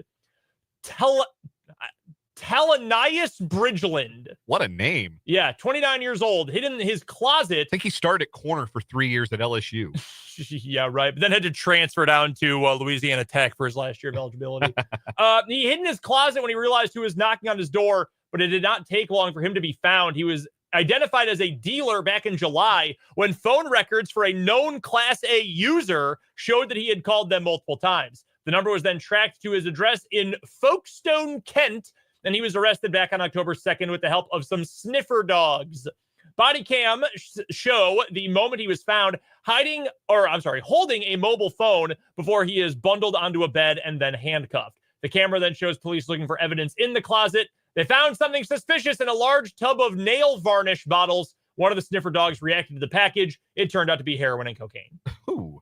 They also found bundles of cash and the mobile phone. He admitted being involved with drugs and pleaded guilty at the Canterbury Crown Court, where he was jailed for 5 years and 7 months. I would probably not hide with my drugs if I was running away from the police while dealing drugs. That's a great point. That might swing me to vote for your story. Yeah, the idea of, I'm going to hide from the cops, but I got to make sure I have the incriminating evidence on me in case I am found. Should I go in the room with drugs to hide from the police who are coming to arrest me for dealing these drugs? To make things yes. To make things worse for myself. That's a resounding yes. Let's do it. I think that guy wins. The lion, the snitch, and the wardrobe. Nice. I don't know. Lion, Lyin. Yes. Lion, snitch, in the wardrobe. Love it. It's a bit of a reach, but shout out to CS. We've had worse. We have absolutely had worse. I'll workshop it. Maybe it sucks. We'll see if we. Paul went with a Narnia reference as well in the YouTube live comments, so at least our brains are on the same wavelength there. Anyway, that's our winner. What is wrong with you? We'll take a break. Come back. Planting your flag on an opponent's field. It's awesome, and we should do it more. We'll tell you why next on 580 Sports Talk.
4:45 on 580 Sports Talk. Dan and Brendan hanging out with you till 6 o'clock tonight. Thanks for being with us. 785-272-9429, the text line number. If you're watching on YouTube, our 580 Sports Talk YouTube channel, you can always jump in the live chat. I've got a report. I'm hearing from sources. Spencer Dupuis will be joining us in a few minutes. Oh, okay. Only single sourced, though. Okay. So take it with a grain of salt. I need dual source confirmation on that. Anyhow, I don't believe there's ever been a funnier result in the history of college football, and maybe in the history of sports, than Michigan 13, Ohio State 10 on Saturday at Ohio Stadium. Ohio State had lost 3 straight to increasingly good Michigan teams, including last year's national champion, and decided that's not happening anymore. Never again. We're going to lay out $20 million in NIL money. We're going to get the best defensive back available, Caleb Downs. We're going to get the best running back, Quinshon Judkins. We're going to get the best center. We're going to get some of the best talent at other positions. We're going to get a big-time quarterback, a conference championship quarterback in Will Howard, and we're not losing to those guys. And Michigan has spent the entire season basking in the glow of their national championship, not really having credible quarterback play whatsoever. They were 6-5. They were missing on Saturday their best offensive player and their best defensive player. They won the game as 20.5-point underdogs, 13-10. It is outrageously funny that happened, that it has happened again to Ryan Day, who is now 1-4 all time against Michigan, and I think like 66-10. Yep. Total. Yep. So that make him 65-6 against everyone else. Mm-hmm. Very, very funny. To a certain definition of the term. Probably you think it's less funny if you are a Buckeyes fan. I'm not entirely sympathetic to that line of thinking. Anyhow, after the game, Michigan came out, tried to plant a flag on the block O at midfield. Ohio State players took umbrage. A brawl ensued. This was not the only time and place that brawls ensued because of these incidents. It happened in the North Carolina State game. There was a trident that was planted at midfield, Arizona State. That led to a fracas. Florida State ended similar fashion. And it's led to a lot of hand-wringing, a lot of disappointment. Like Kirk Herbstreit's talking about these kids should be suspended for a bowl game or for their next game if you try to do that. And Greg Sankey, the SEC commissioner, says, well, if you want to play games with a flag, why don't you play capture the flag? Or something to that nonsensical effect. He is the enemy of the people, by the way. Yes. I truly believe that. Greg Sankey's legacy will be that he made college football worse, or tried to. Anyway. Big fact. Here's where I come down on this whole idea that, well, you shouldn't plant your flag at midfield of another team's field, especially. That's classless. That doesn't show any class to do that. You shouldn't do that. To me, that's victim blaming, because all Michigan and North Carolina State, Arizona State, all they did was win and be happy about it. That's all they did. They're not rubbing it in anybody's face. They're celebrating their win. They're celebrating beating their rival. Rivalries matter in college football. They still matter. They're celebrating a big win, and they had the nerve to be excited about it. And now it's the other team starting this fight.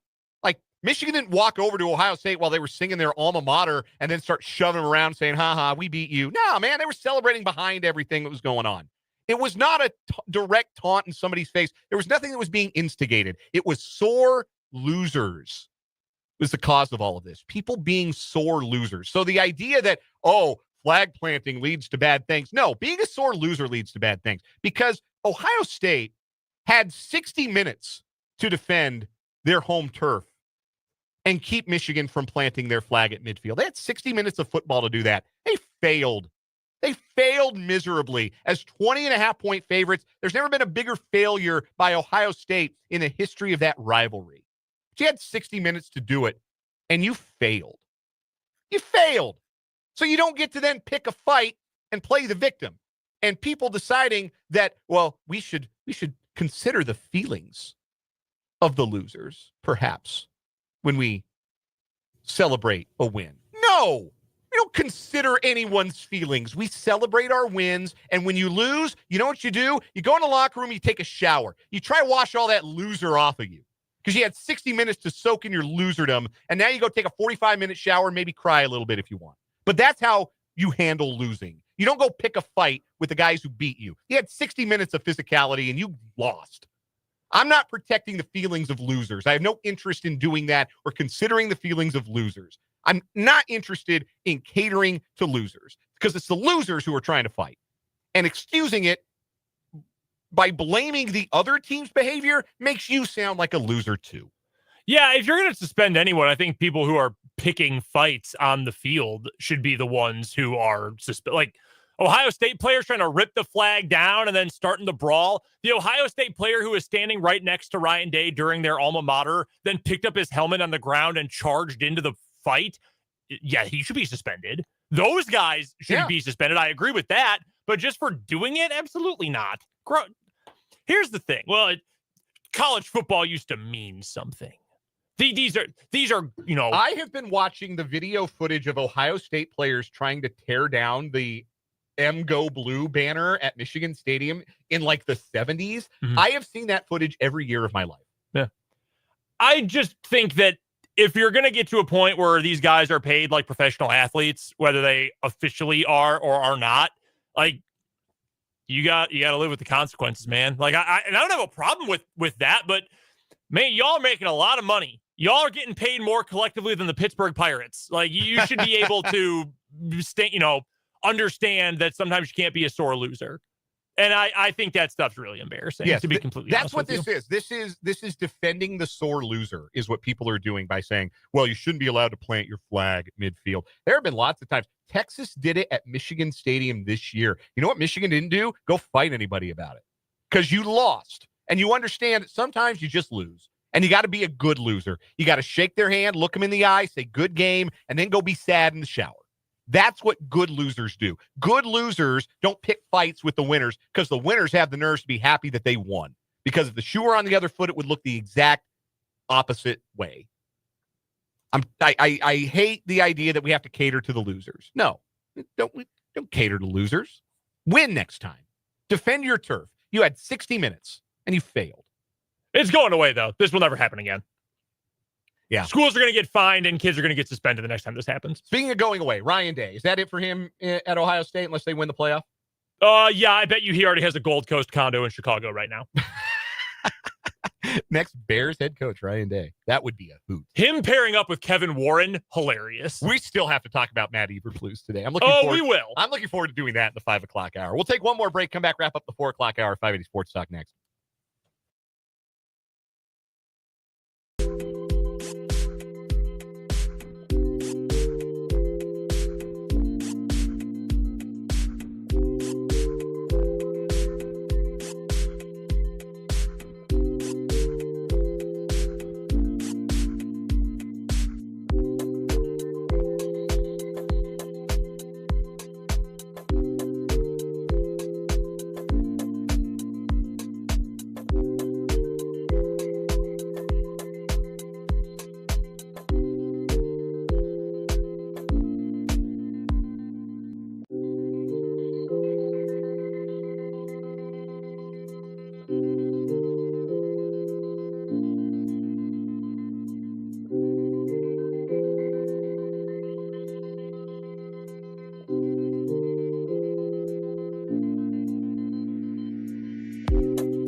One last point about the flag planting. The only people you hear complaining about it are the losers. Facts. You only ever hear the losers complain about, oh, they planted their flag. Yeah, they did it all over for 60 minutes of football. What's one more symbolic, literal gesture after they did it physically for 60 minutes? Wrapping up the 4 o'clock hour, 580 Sports Talk with a look at our Prairie Band Sportsbook 580 Sports Talk Picks Contest. Tough week for me. Again, I have really skidded to a halt lately. 2-3 this week. Perfect in the NFL. Nothing on the college games. Never got a good read in the Big 12 all year. Brendan, nice week. 3-2. Extending your lead in the standings. Perfect in the NFL as well. Thank you. Good week of picks. Spencer, first of all, is hereby forbidden from picking K-State against the spread. Can't do it ever again, Spencer. Guilty as charged. 0-3 picking K-State against the spread, and K-State 0-3 straight up in those games. Can't do it anymore. You are hereby banned. K-State fans, you're welcome. We'll find out if Spencer has a winning week tonight because he's got the Browns plus 5.5 against the Broncos. Hey, like I said, if it ain't broke, don't fix it. Yeah. Hashtag Marshall. The man knows his alma mater. That's true. He is. Except not right now. I don't really know what's going on. You don't know who's going to coach him maybe next year or next even week. the conference championship game. But we'll get to that in our 580 Sports Talk headlines as well. Lots of coaching changes in the Big 12 and elsewhere to talk about from the college football world. We'll have some college basketball thoughts from the weekend as well. Plus, our reaction to Week 13 in the NFL. Yes, we are going to laugh at Matt Eberflus. I've been waiting all weekend to do it. Some of the most inexplicable coaching I've ever seen in an NFL game. Truly legendary stuff. And then they let him do his day after press conference, and then they fired him. Extremely funny. Also, 580 Sports Talk goes to the movies. Our review of Holiday Touchdown, a Chiefs love story. When I say our, I really mean the significant others of Spencer and I. That's coming up on 580 Sports Talk.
Let's get it. Third and final hour of this Monday edition of 580 Sports Talk. The gang's all here for the final hour. Dan Lucero, Brendan Dworzinski, Spencer Dupuis.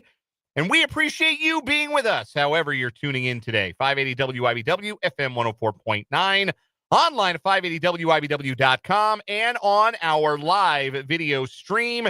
The YouTube channel is 580 Sports Talk. And on Facebook, you can watch us at our page, WIBW News. Thanks for being with us. We got one more hour to go today before we hand off to Mitch Holtis from a Hy-Vee somewhere in the greater Kansas City area for the Chiefs Kingdom show. And then following that, Westwood One coverage of Monday Night Football to wrap up NFL Week 13. The Cleveland Browns at the Denver Broncos tonight here on the Sports Voice of Kansas. We will talk about NFL Week 13, everything that has happened up until tonight. There's lots to get to. There are two teams that were very recently Super Bowl contenders, and they are done like Thanksgiving dinner. They're done like Thanksgiving leftovers. The Bengals and the 49ers. You're done. You're washed. It's over. And we'll talk about that. We'll also talk about the Bills being the good vibes team of the year, and Josh Allen is going to win the MVP. Is anyone having a better week than Josh Allen? He got engaged over the holiday. Very Haley nice. Steinfeld. Yeah. I heard that she was starving until she tasted him. What?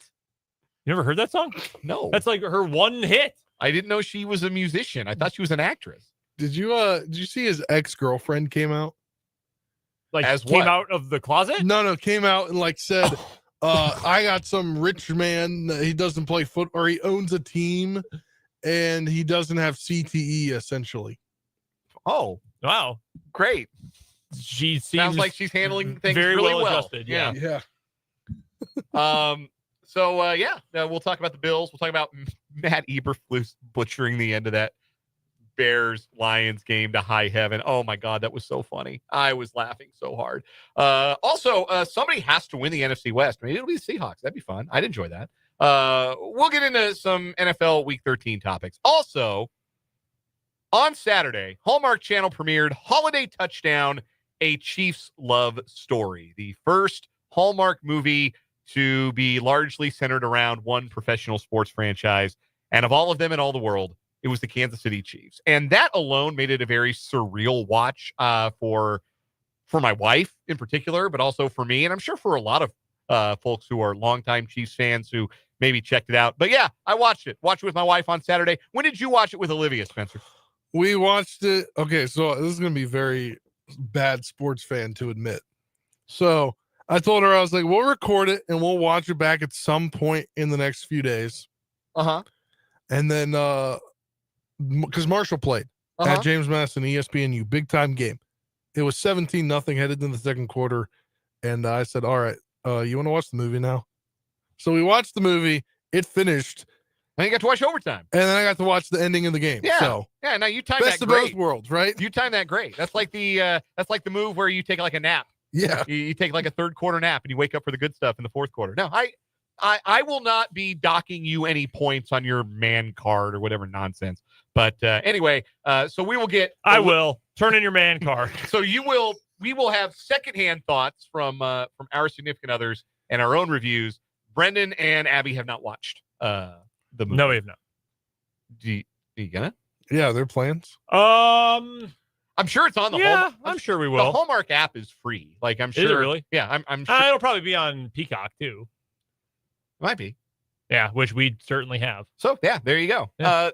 We will have our first ever installment of 580 Sports Talk Goes to the Movies. That is coming up later on this hour. You can, in fact, watch it on Peacock, according to Google. There you go. How about that?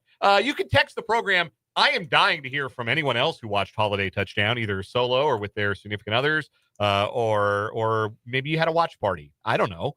Let us know what you thought of the movie. 785-272-9429 is the text line number. You can also join us in the live chat on our YouTube stream, which, again, you can watch on our YouTube channel, 580 Sports Talk. I've got a big gripe with just the whole thing. Okay, well, we'll get there. Like, it's obviously a Hollywood thing. All right. We will get there later on this hour. But first, we got lots of 580 Sports Talk headlines to get to. Let's start with a congratulations, a tip of the cap to the state football champions across the state of Kansas. And a tip of the cap to Keisha for the new format of the state football championships, spreading them out over 2 days and moving them to 3 different sites. You had 3 of them in Greensburg, the 8-man and the 6-man. Mm-hmm. You had games in Hutch. You had games in Emporia, triple headers. And I think it was a wonderful, wonderful thing to do, as it gave each of the games its own space to breathe a little bit instead of having like 7 games happening at once. And it was hard to follow all of them. You felt like you follow along with 2 games at once a little bit if you were following along, maybe listening on the radio or following social media. Great move by Keisha. And it gave these games the attention that they deserved. And that was a good thing, too, because some of these were all-time classics over the weekend. 6A, Gardner Edgerton defends their title. They score with 10 seconds left to beat Manhattan, 36-33. Congratulations to the Trailblazers. 5A, St. Thomas Aquinas wrapped up their undefeated season and ended the Cinderella story of Hayes playing for their first ever state title. St. Thomas Aquinas wins in 5A. 4A, Andover Central takes down Bishop Miege. How about this? Andover Central is the first public school to win a 4A football championship since 2013. That includes a stretch, by the way, where there were 2 4A football championships. Good. I'm very happy for Andover Central. I have no problem. You know who else is? Everybody else. Yes. And and I want to make it very clear. That is not about the kids at all. That the commentary, because we've talked about it a bunch on the show in recent weeks. It's not the kids. It's not the coaches. It's not the schools. It's not really a level playing field sometimes. It's really about it. It's absolutely not a level playing field. And in the case of Bishop Miege, it is 100% not a level playing field. No. So, but it was. They got leveled on over the weekend by Andover Central, the 4A champions. 3A, it's Andale. They let somebody else try it on for a year, decide they didn't like that very much, and they win for the 5th time in 6 years, having to rally back. Credit to Bill Arnold's Hayden Wildcats. Played a valiant game. They led at the half, 19-12. Second half was all Indians. They score the game's final 24 points and bring home their 5th title in 6 years in Class 3A. 2A, what a rally late. First by Nemaha Central to come back and take a 28-20 lead, but the 2-time defending champs' reign was stopped by unbeaten Southeast of Saline. They scored twice in the final minute, 51, including with 11 seconds to go to win that barn burner in Class 2A.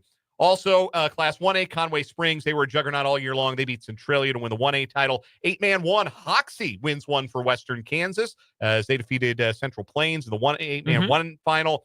Axtell, the machine, keeps on rolling. My wife and I actually passed their bus on the way. Yeah, they was on I-70. We passed their bus on the way home on Saturday. And I looked over the bus. I said, oh, there's Axtell. Wonder if they won. Then I stopped and I said, I don't wonder if they won. I know they won. I wonder if they finished the game.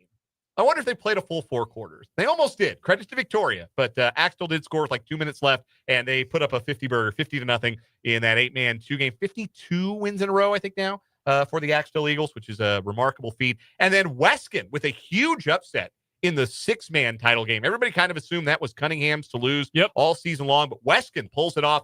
A champion for the Mountain Time Zone. Yeah. One of only a handful of schools that exist in the Mountain Time Zone in Kansas, and the Coyotes pull it off in beating Cunningham in 6A. So congratulations to all of those champions.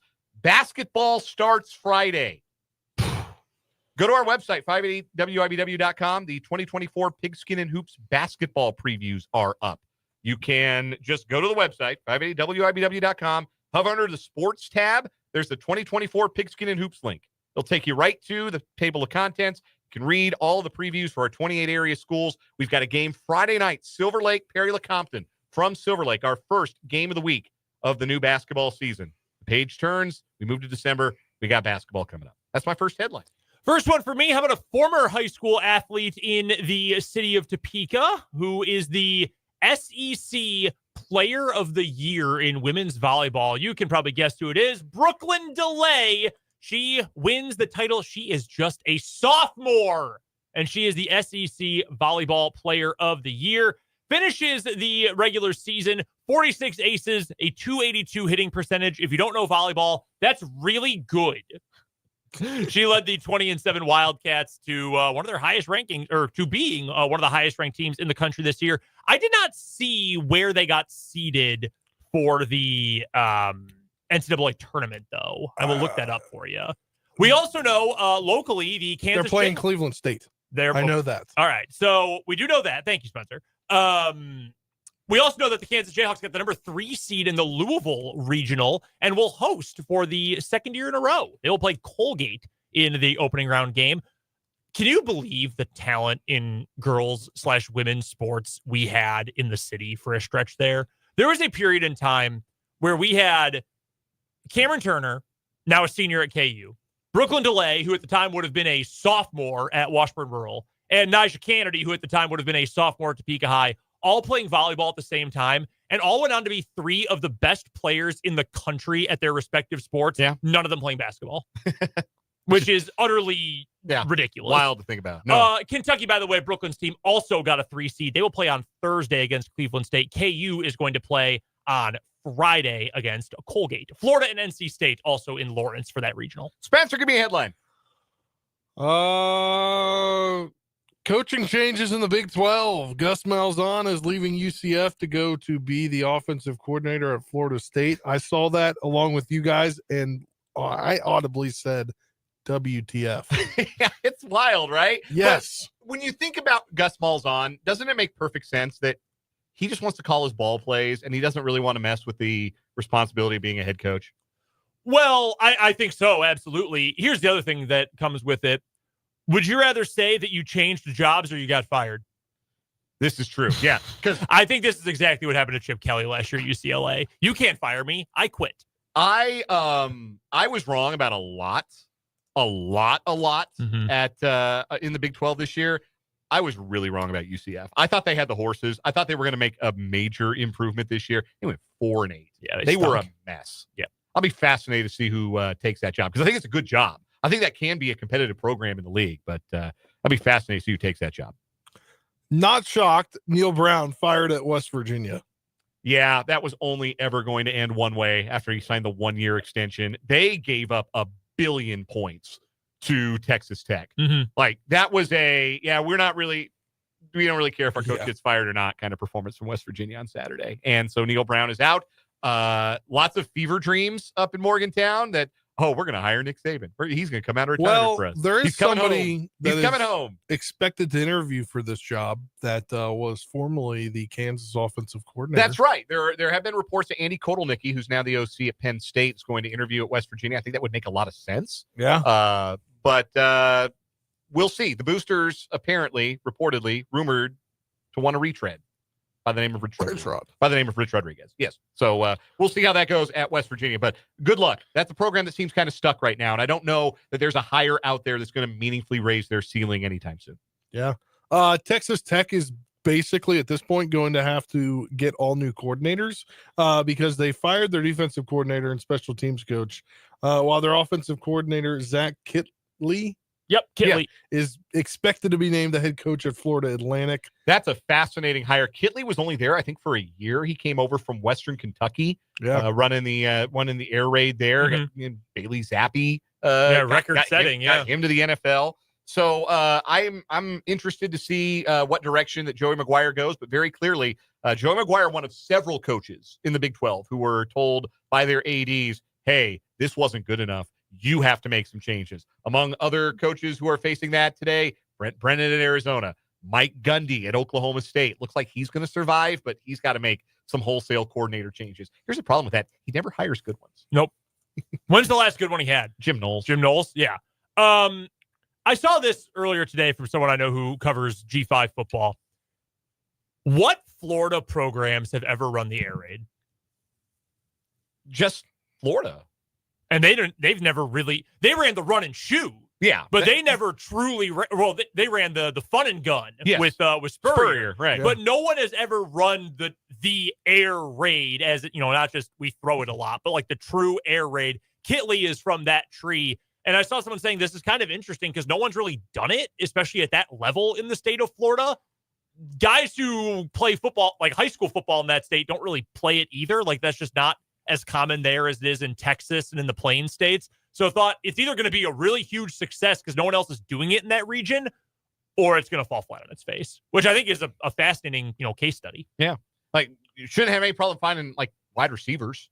No, I would hope not. You'll find the athletes. You got to find the quarterback who can point and shoot and get that done. Other coaching changes across the country as we move on our 580 Sports Talk headlines. My high school classmate, Ryan Walters, fired at Purdue. They probably did that 5 minutes after they lost 66-0 to Indiana. I don't really love that Kurt Signetti went out of his way to embarrass a coach who was already going to get fired, but that's what rivalry week does sometimes, right? Sometimes you act the fool on rivalry week, and I think running a fake punt up 38-0 against a dead team walking and a dead coach walking, that qualifies as acting a fool to me. Anyway, Ryan Walters is out. I'm sure he'll land on his feet as the defensive coordinator somewhere. Temple has hired Casey Keeler, 65-year-old former coach at Sam Houston. He's won 2 Division II national championships, I think, or maybe Division III. He was at Rowan or something like that. Yeah, he was at Rowan in New Jersey, found a lot of success there. He's been successful everywhere he's been. He got Sam Houston going pretty short order after they joined D1A, and now he takes a Temple gig, and that is a hard one. But he's got some, obviously, Northeast roots. Rowan is in New Jersey, so it's got some Northeast roots he's getting back to there. Appalachian State fired Sean Clark today. He had a decent run there, 4 bowl games in 6 years, but Appalachian State here this year suggests like that they expect better than decent. Yeah, that's a program that expects to win 9 games in a conference title every year. And Spencer, if you could give us the Cliff Notes, what the hell is going on with Marshall head coach Charles Huff? Well, it all started last week when somebody. The Cliff Notes. Yeah, this is the Cliff Notes. Okay. It all started last week when somebody somehow found some flight that took place on a private plane from Hattiesburg, Mississippi, the home of Southern Miss, University of Southern Mississippi, I believe is how it is. Yes. To Huntington's Tri-State Airport and then back. And everybody thought, is Charles Huff interviewing for the head coaching job at USM, a conference mate in the Sun Belt? No, there's no way he did. Well, it appears that he did. He was Marshall won, made it to the conference championship game. Yes, they did. He was on their conference call this morning, and he was asked, and he said, quote, I haven't taken any jobs. I haven't committed to any jobs. I'll talk to Marshall after the season. I don't like to talk about my contract during the season. There's contract talks that need to take place, but we're focused on the Sun Belt title game. So he's out. Yes. Somebody on a Marshall board named Chris McLaughlin, who apparently knows everything, says that he will have $2 million to spend on his staff at USM. That apparently was supposed to take place, but then USM said, we're going to let you finish out your season, which is good because I think if they didn't, they would have had to pay a buyout because the season's still going on. Yeah, anytime someone is asked, are you going to take that job? And they said, I have not currently taken a new job. That's usually a sign that they're probably on the move. That's tough. Yeah. Enjoy the run while you can. That would be my advice. Yeah. Enjoy this run. I just want him to leave now. That was just pull the Band-Aid off. Yeah, can we actually the what they did in '89 at Michigan when they knew their coach was going to leave and he was going to leave after the national tournament, and Bo Schembechler was the AD. He said a Michigan man is going to coach Michigan, and they promoted the interim, the assistant Steve Fisher. Yep, and they won the national championship. Well, see, Marshall's never been bad during Charles Huff's time as head coach. They just haven't been really good. Like they have never, like this is our first time in the Sun Belt title game. Also, the pure fact that this is the first time their offense has had very good numbers throughout the year, and people are thinking that they should bring Seth Dagey and make him the new next head coach, the former Texas Tech quarterback. Yeah, that's right. Was he in North Texas, or am I making that up? I'm thinking of somebody else. I'm thinking of Todd Dodge. That's completely wrong. But yeah, so the people want Seth Dagey to lead the team. He is currently, he's the OC at Marshall right now. Oh, there you go. All right, a couple of bases to touch with regards to KU and K-State from the weekend. We'll start with KU, victorious on the hardwood over the weekend. KU men beat Furman, career high for KJ Adams, 22 points. KU remains number 1 in the AP men's top 25. Women were also winners over the weekend as well. Over on the K-State side, we said we would nod at this because I don't think that crystal balls are news when it comes to recruiting coverage, No. but there is a growing consternation among K-State folks that Lincoln Cure, the standout tight end from Goodland, who has been committed to K-State, may in fact flip his commitment to Oregon. Again, there have been predictions made by most of the major recruiting reporting services that is what is going to happen. That's not being done with utter confidence. So that could go in any direction before signing day on Wednesday. But again, there's not much to talk about there because it's a prediction. It's not really news. But it is widespread prediction at this point that Lincoln Cure will spurn K-State and commit to Oregon instead, the number 40 ranked player in the country by On3. We should note that signing day is Wednesday. Yes, signing day is Wednesday. So that we'll have a lot more to say about that when Wednesday comes and we find out who signs on which dotted lines. K-State basketball victorious on Sunday. K-State men had 120 points against Arkansas Pine Bluff. Program record. Also a program record. I believe they made 21 3-pointers. Had 6 players in double figures. Coleman Hawkins wasn't one of them. He only had 2 points. But again, he doesn't need if he can score 2 and the rest of the team scores 118, no matter who they're playing against. A good sign.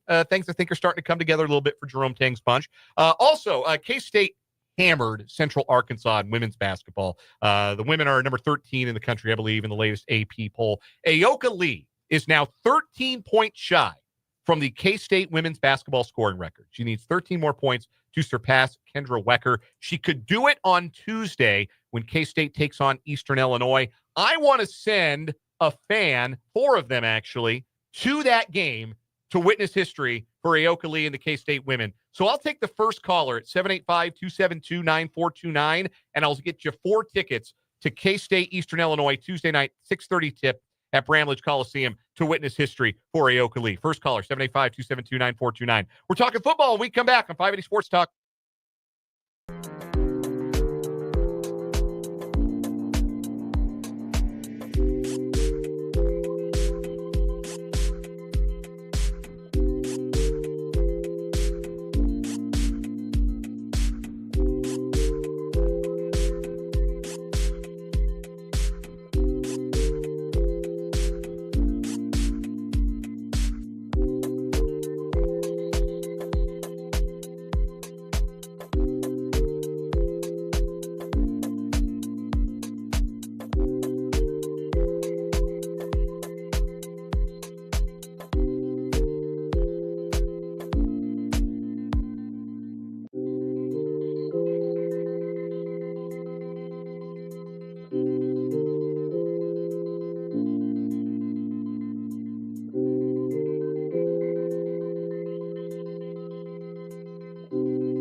5:31 on 580 Sports Talk. Dan, Brendan, Spencer.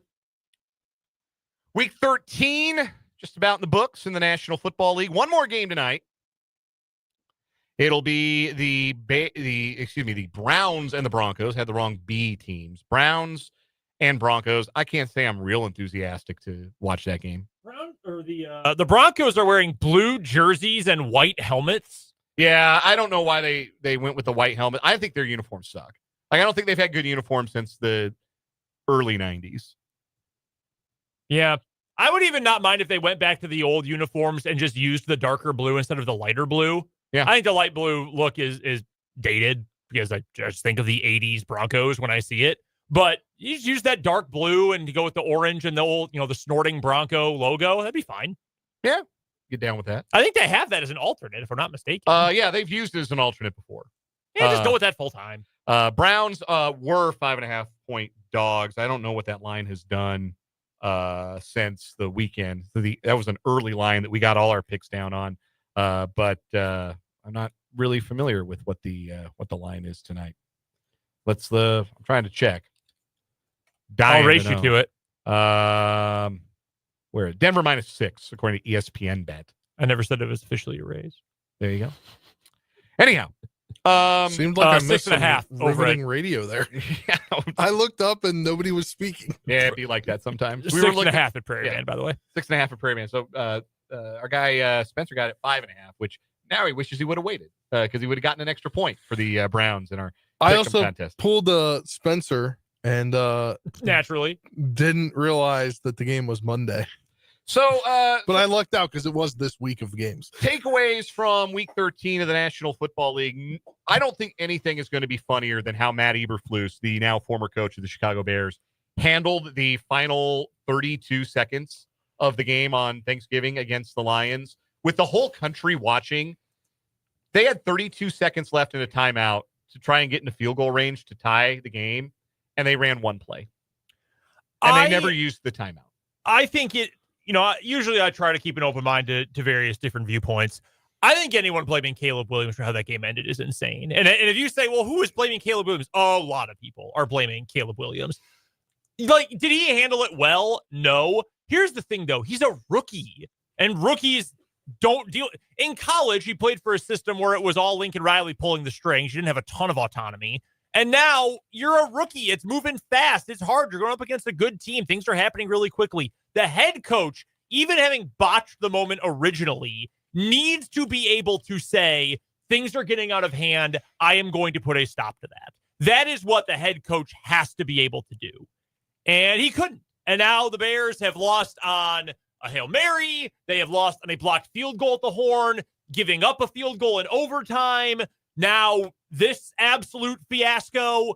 I mean, it's one of the worst coached teams that I can remember. And I don't know that they would have been a playoff team with, a league average head coach, but they would certainly be better than they are right now. Not firing him earlier was a mistake, even if it wasn't going to make the team actively better. Now, if you're Thomas Brown, you're that tweet come to life. I became important at my job and it's ruining my life. This man went from position coach to interim offensive coordinator to interim head coach, all in the span of like 3 or 4 weeks. That's a lot of new responsibility for Thomas Brown. And Matt Eberflus, I don't know that he's going to land somewhere as a defensive coordinator again. Yeah, at least not immediately. It was a very damaging tenure because he had clearly lost the locker room and lost the respect of his players. It's a long way up from where he'll land. Do you know how bad the Bears have been for much of their history? Like, they've got 12 championships. Yeah, okay, most of them came in the 30s and 40s. They have been bad for almost the entire Super Bowl era, save for like 3 seasons. It had never happened in 105 years, and they fired this guy mid-season. That's how bad it was. Have you guys seen the graphic, I guess, that it was put out by Adam Schefter? It now needed to be updated, but their last 10 years of first-round drafting quarterbacks, 2017, they drafted Mitch Trubisky. Yeah, Trubisky with John Fox. Then they fired John Fox. Yep. And then in 2021, Justin Fields with Matt Nagy fired him after that season. And then now Caleb Williams, and he doesn't. And then what's his face doesn't even make it through the Eberflus, season. yeah. Eberflus didn't make it through the season. Yeah, it's a terrible franchise. And I'm not just saying that because I'm a Packers fan. I mean, it is a genuinely badly run, poorly run franchise. It reminded me a lot when he got fired of Jeff Long, when Les Miles had to get fired. And then the athletic department trotted Jeff Long out there for that absolute train wreck of a press conference when Sam Mellinger pretty much ended his career in college athletics by talking about his hires that haven't worked out. In what regard? On the field? That, to me, I remember talking to Jake after that happened and saying, like, this felt like a setup. And I don't really blame anyone who was a part of that, to be honest with you. You had to get him out the paint. Who is more cooked, the Bengals or the 49ers? The Bengals, but only because of math. Like, in terms of everything else, it's the 49ers because they're still in it because the West is so up for grabs. No one's really separated, although the Seahawks have won 3 in a row.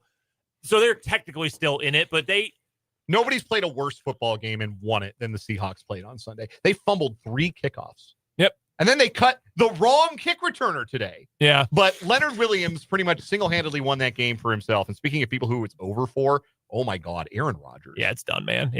Let it go, dog. Just retire today. I would say go home and be a family man, but he alienated it is himself long unfortunate ago. that he really did become Brett Favre. His weirdness is less criminal and more so just like conspiracy theory Facebook group guy. But I mean, right down to leaving the Packers acrimoniously, ending up with the New York Jets in a trade, and now clearly overstaying his welcome by a year. Like, Favre's last year in Minnesota was a nightmare. Yeah. And Rodgers probably last year with the Jets is a nightmare. The Bengals would be better off losing out at this point because they're going to need to replace some blue chip talent because they're going to lose T. Higgins and they might lose Jamar Chase. Like, they got to replace blue chip talent. They got the quarterback. I'm not sold they have the coach, but they just need they're out of dudes.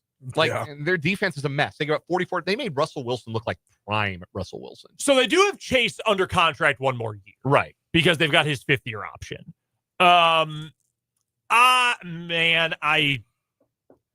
They probably should fire Zach Taylor. The problem is, though, that the Bengals are, again, badly run franchises. Everyone's going to want Ben Johnson. Everybody who just likes football this offseason, myself included, is going to pound the table. Bengals, go get Joe Burrow, a creative offensive coordinator who also knows how to put together an offensive line. Please go do it.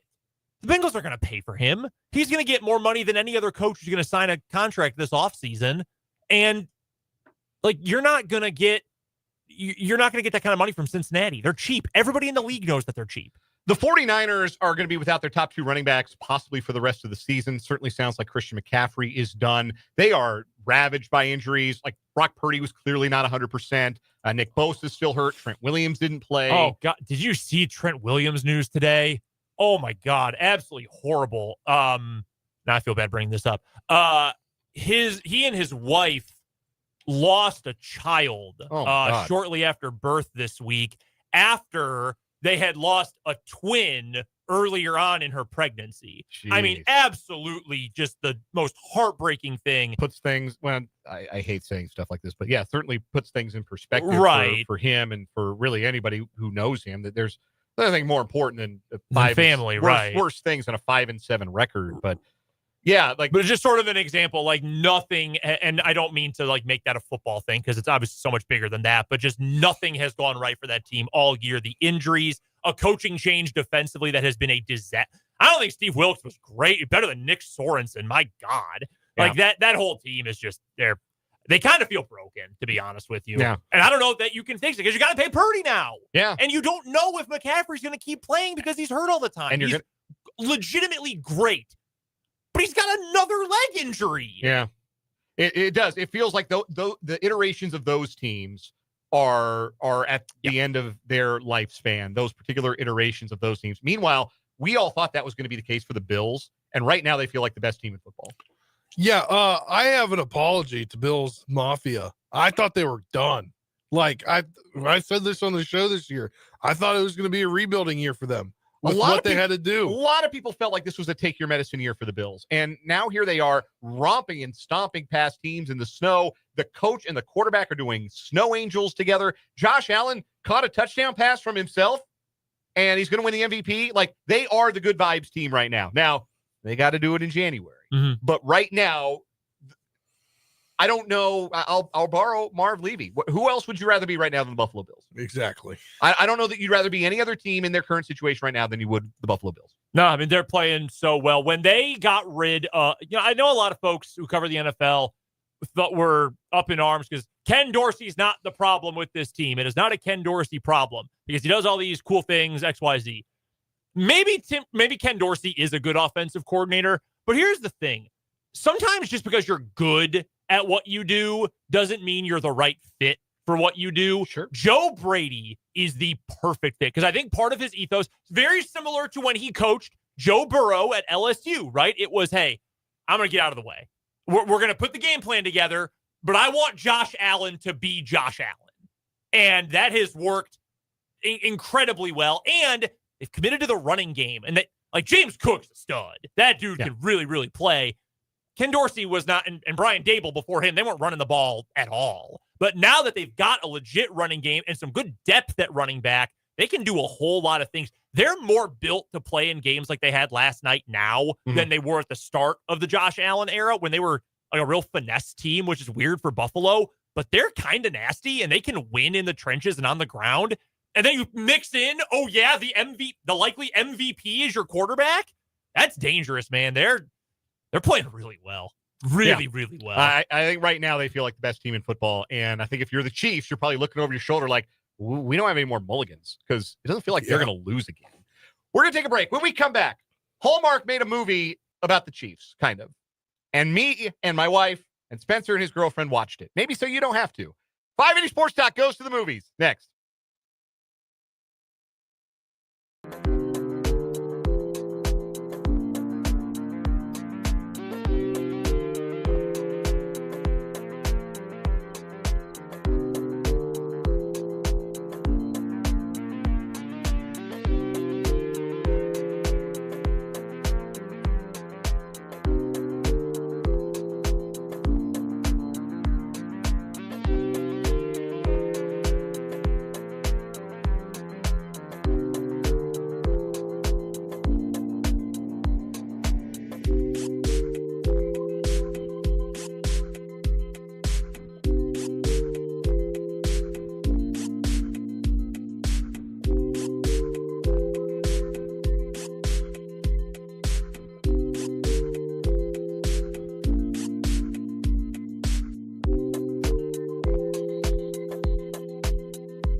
.546 on 580 Sports Talk. Dan, Brendan, Spencer, rounding the turn on this Monday edition of the show.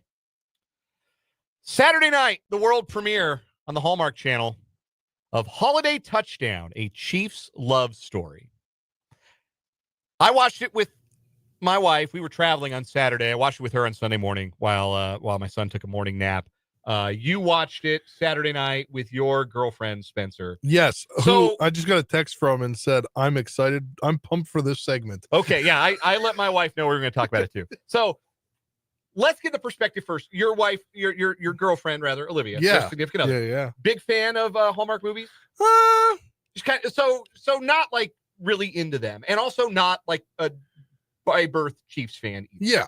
So what was her perspective on it first? I want to get her perspective first. I mean, she thought it was like a good movie that was like heartfelt, and it was like Hallmark in Kansas City. Like, it makes sense, right?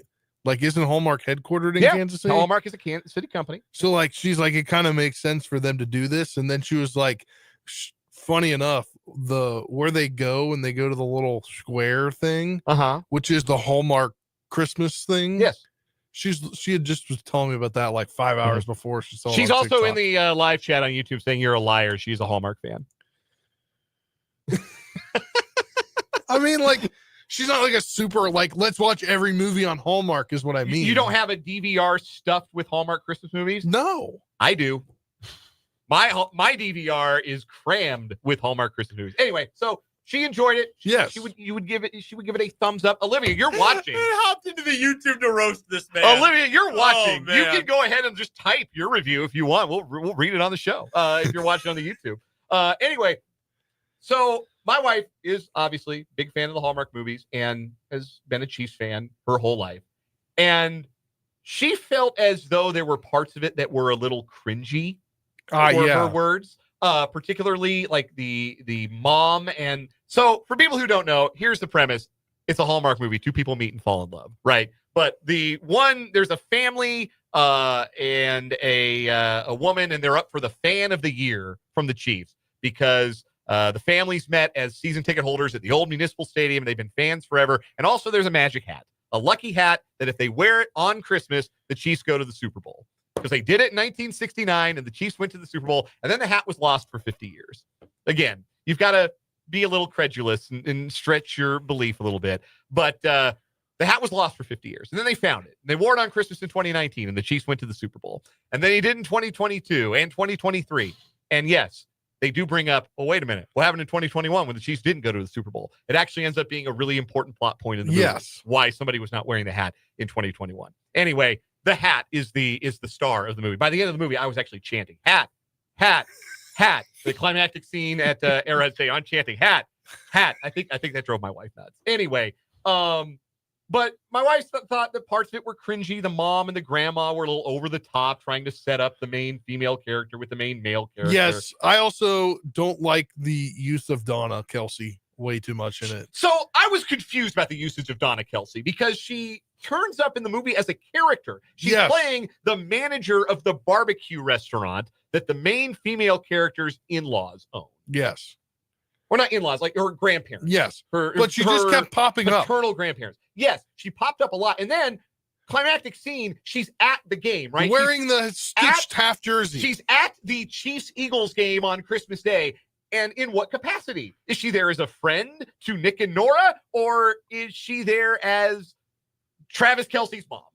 We don't know. That was very confusing. But also, they were playing the Eagles. Did you notice that? Yes, of course. And she was wearing her Chiefs half Eagles. Which would suggest that in that moment, she was Donna Kelsey and not Donna, the manager of the barbecue restaurant. Yeah, didn't love that. Plot hole. Anyway, also plot hole. The fact that the game on Christmas was a do or die game for playoff qualification for the Chiefs. Look, they got Patrick Mahomes as their quarterback. It's never going to come down to that as long as Patrick Mahomes is quarterback in his prime. They're never going to be in a spot where that ends up being the case. So that bothered me from a sports perspective. Spencer, what did you think of the movie? I thought it was a good movie. I thought there were some heartfelt scenes in it. Sure. You know, like that. Wow, this is such like a dramatic, like a Christmas movie. But in the end, this exact story could legitimately not happen in real life. You can't pick the person that you're a significant other with, essentially. Like that's not a real thing. And then like the whole popping up in like the campfire or the fire scene outside the house, like the bonfire thing. Yeah, he just kept showing up. Yeah, that's Yeah, very like, much a Hallmark movie. come on. Very much a Hallmark movie flourish. Yeah. Also, Olivia says you cried. I have not heard a rebuttal to this. Anyhow, so again, some plot holes. It was very surreal to watch this about the Chiefs, right? Like, this is a team that has become, even though not by birth, I wasn't born here, I didn't grow up a Chiefs fan, but the Chiefs have become a very big part of my life, both professionally and personally, because I'm married into, my wife's a Chiefs fan, my father-in-law's a Chiefs fan, brother-in-law's a Chiefs fan. So it has become a big part of my life. And to see some of that history and talk about some of those traditions, I thought it was kind of surreal in some ways. The acting was, like, the cast was good. Like I said at the beginning of the movie, Ed Begley Jr., always enjoy when he pops up. Yes. He played I guess that would be the maternal grandfather. I don't know, the family tree. It's a lot. I felt like I was watching Grounded for Life. Yes, Megan Price, Yes. the mom in Grounded for Life. Yeah, she was on that. Diedrich Bader from Office Space, Richard Reel also from Office Space. Nicole Hardman had 2 scenes and a speaking part. Trey Smith had a monologue. Like, it was fun to see those people pop up. Trent Green, because they couldn't afford Patrick Mahomes. Trent Green was in the movie. But I will say this for the movie, is that the idea of people who would otherwise be complete and total strangers getting together as season ticket holders, and then those families being intertwined for the rest of their lives and growing up in that and having traditions and having superstitions, that's very authentic. Like, that's really what it is to be a sports fan. So was this Hallmark Christmas movie corny, cheesy? Yes. 100%. But you know what? That's what they're supposed to be. So is being a sports fan sometimes. So are the traditions we have, and so are the things that we share with our families and our friends and our loved ones. Those things are kind of corny too when you get down to it. So the movie got that right. 3 stars. My wife saved it on the DVR. I won't complain if she makes me watch it again. Yeah, it was okay. I mean, it was good. We got to take a break. We'll come back, wrap up the show after this.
Time for the final word on 580 Sports Talk. Brendan Dworzinski, lead us off. Final word for me, it was a bummer that KU lost on Saturday on the gridiron. And more than anything, even more than missing a bowl game, just feel bad that that's the way the guys who will always be program legends, maybe Jalen Daniels, certainly Devin Neal, Luke Grimm, Kobe Bryant, Mello Dotson, all those guys. Just sucks that's the way they went out. But I do appreciate all they gave to KU during their careers.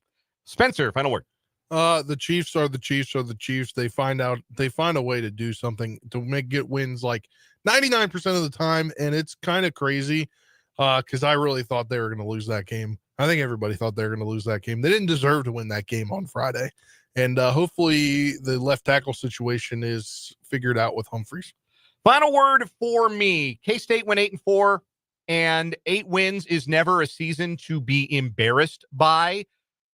Could certainly be in a lot worse shape as a Big 12 program, but it's hard not to feel like a letdown happened in Manhattan. Not quite the same level of letdown as in Lawrence, but that was supposed to be a better team than 8-4. I felt like they had 10-win talent, but too often didn't play up to it because they didn't do the little things right. And that's just not something you ever think you'll say about a Kansas State football team. They've got a lot of things to fix. Some of it will be an more experienced quarterback next year. That will help, but they got to fix a lot of other stuff too. We'll be back tomorrow from 3 until 6. Chiefs Kingdom shows next. For Brendan and Spencer, I'm Dan. This was 580 Sports Talk. See ya.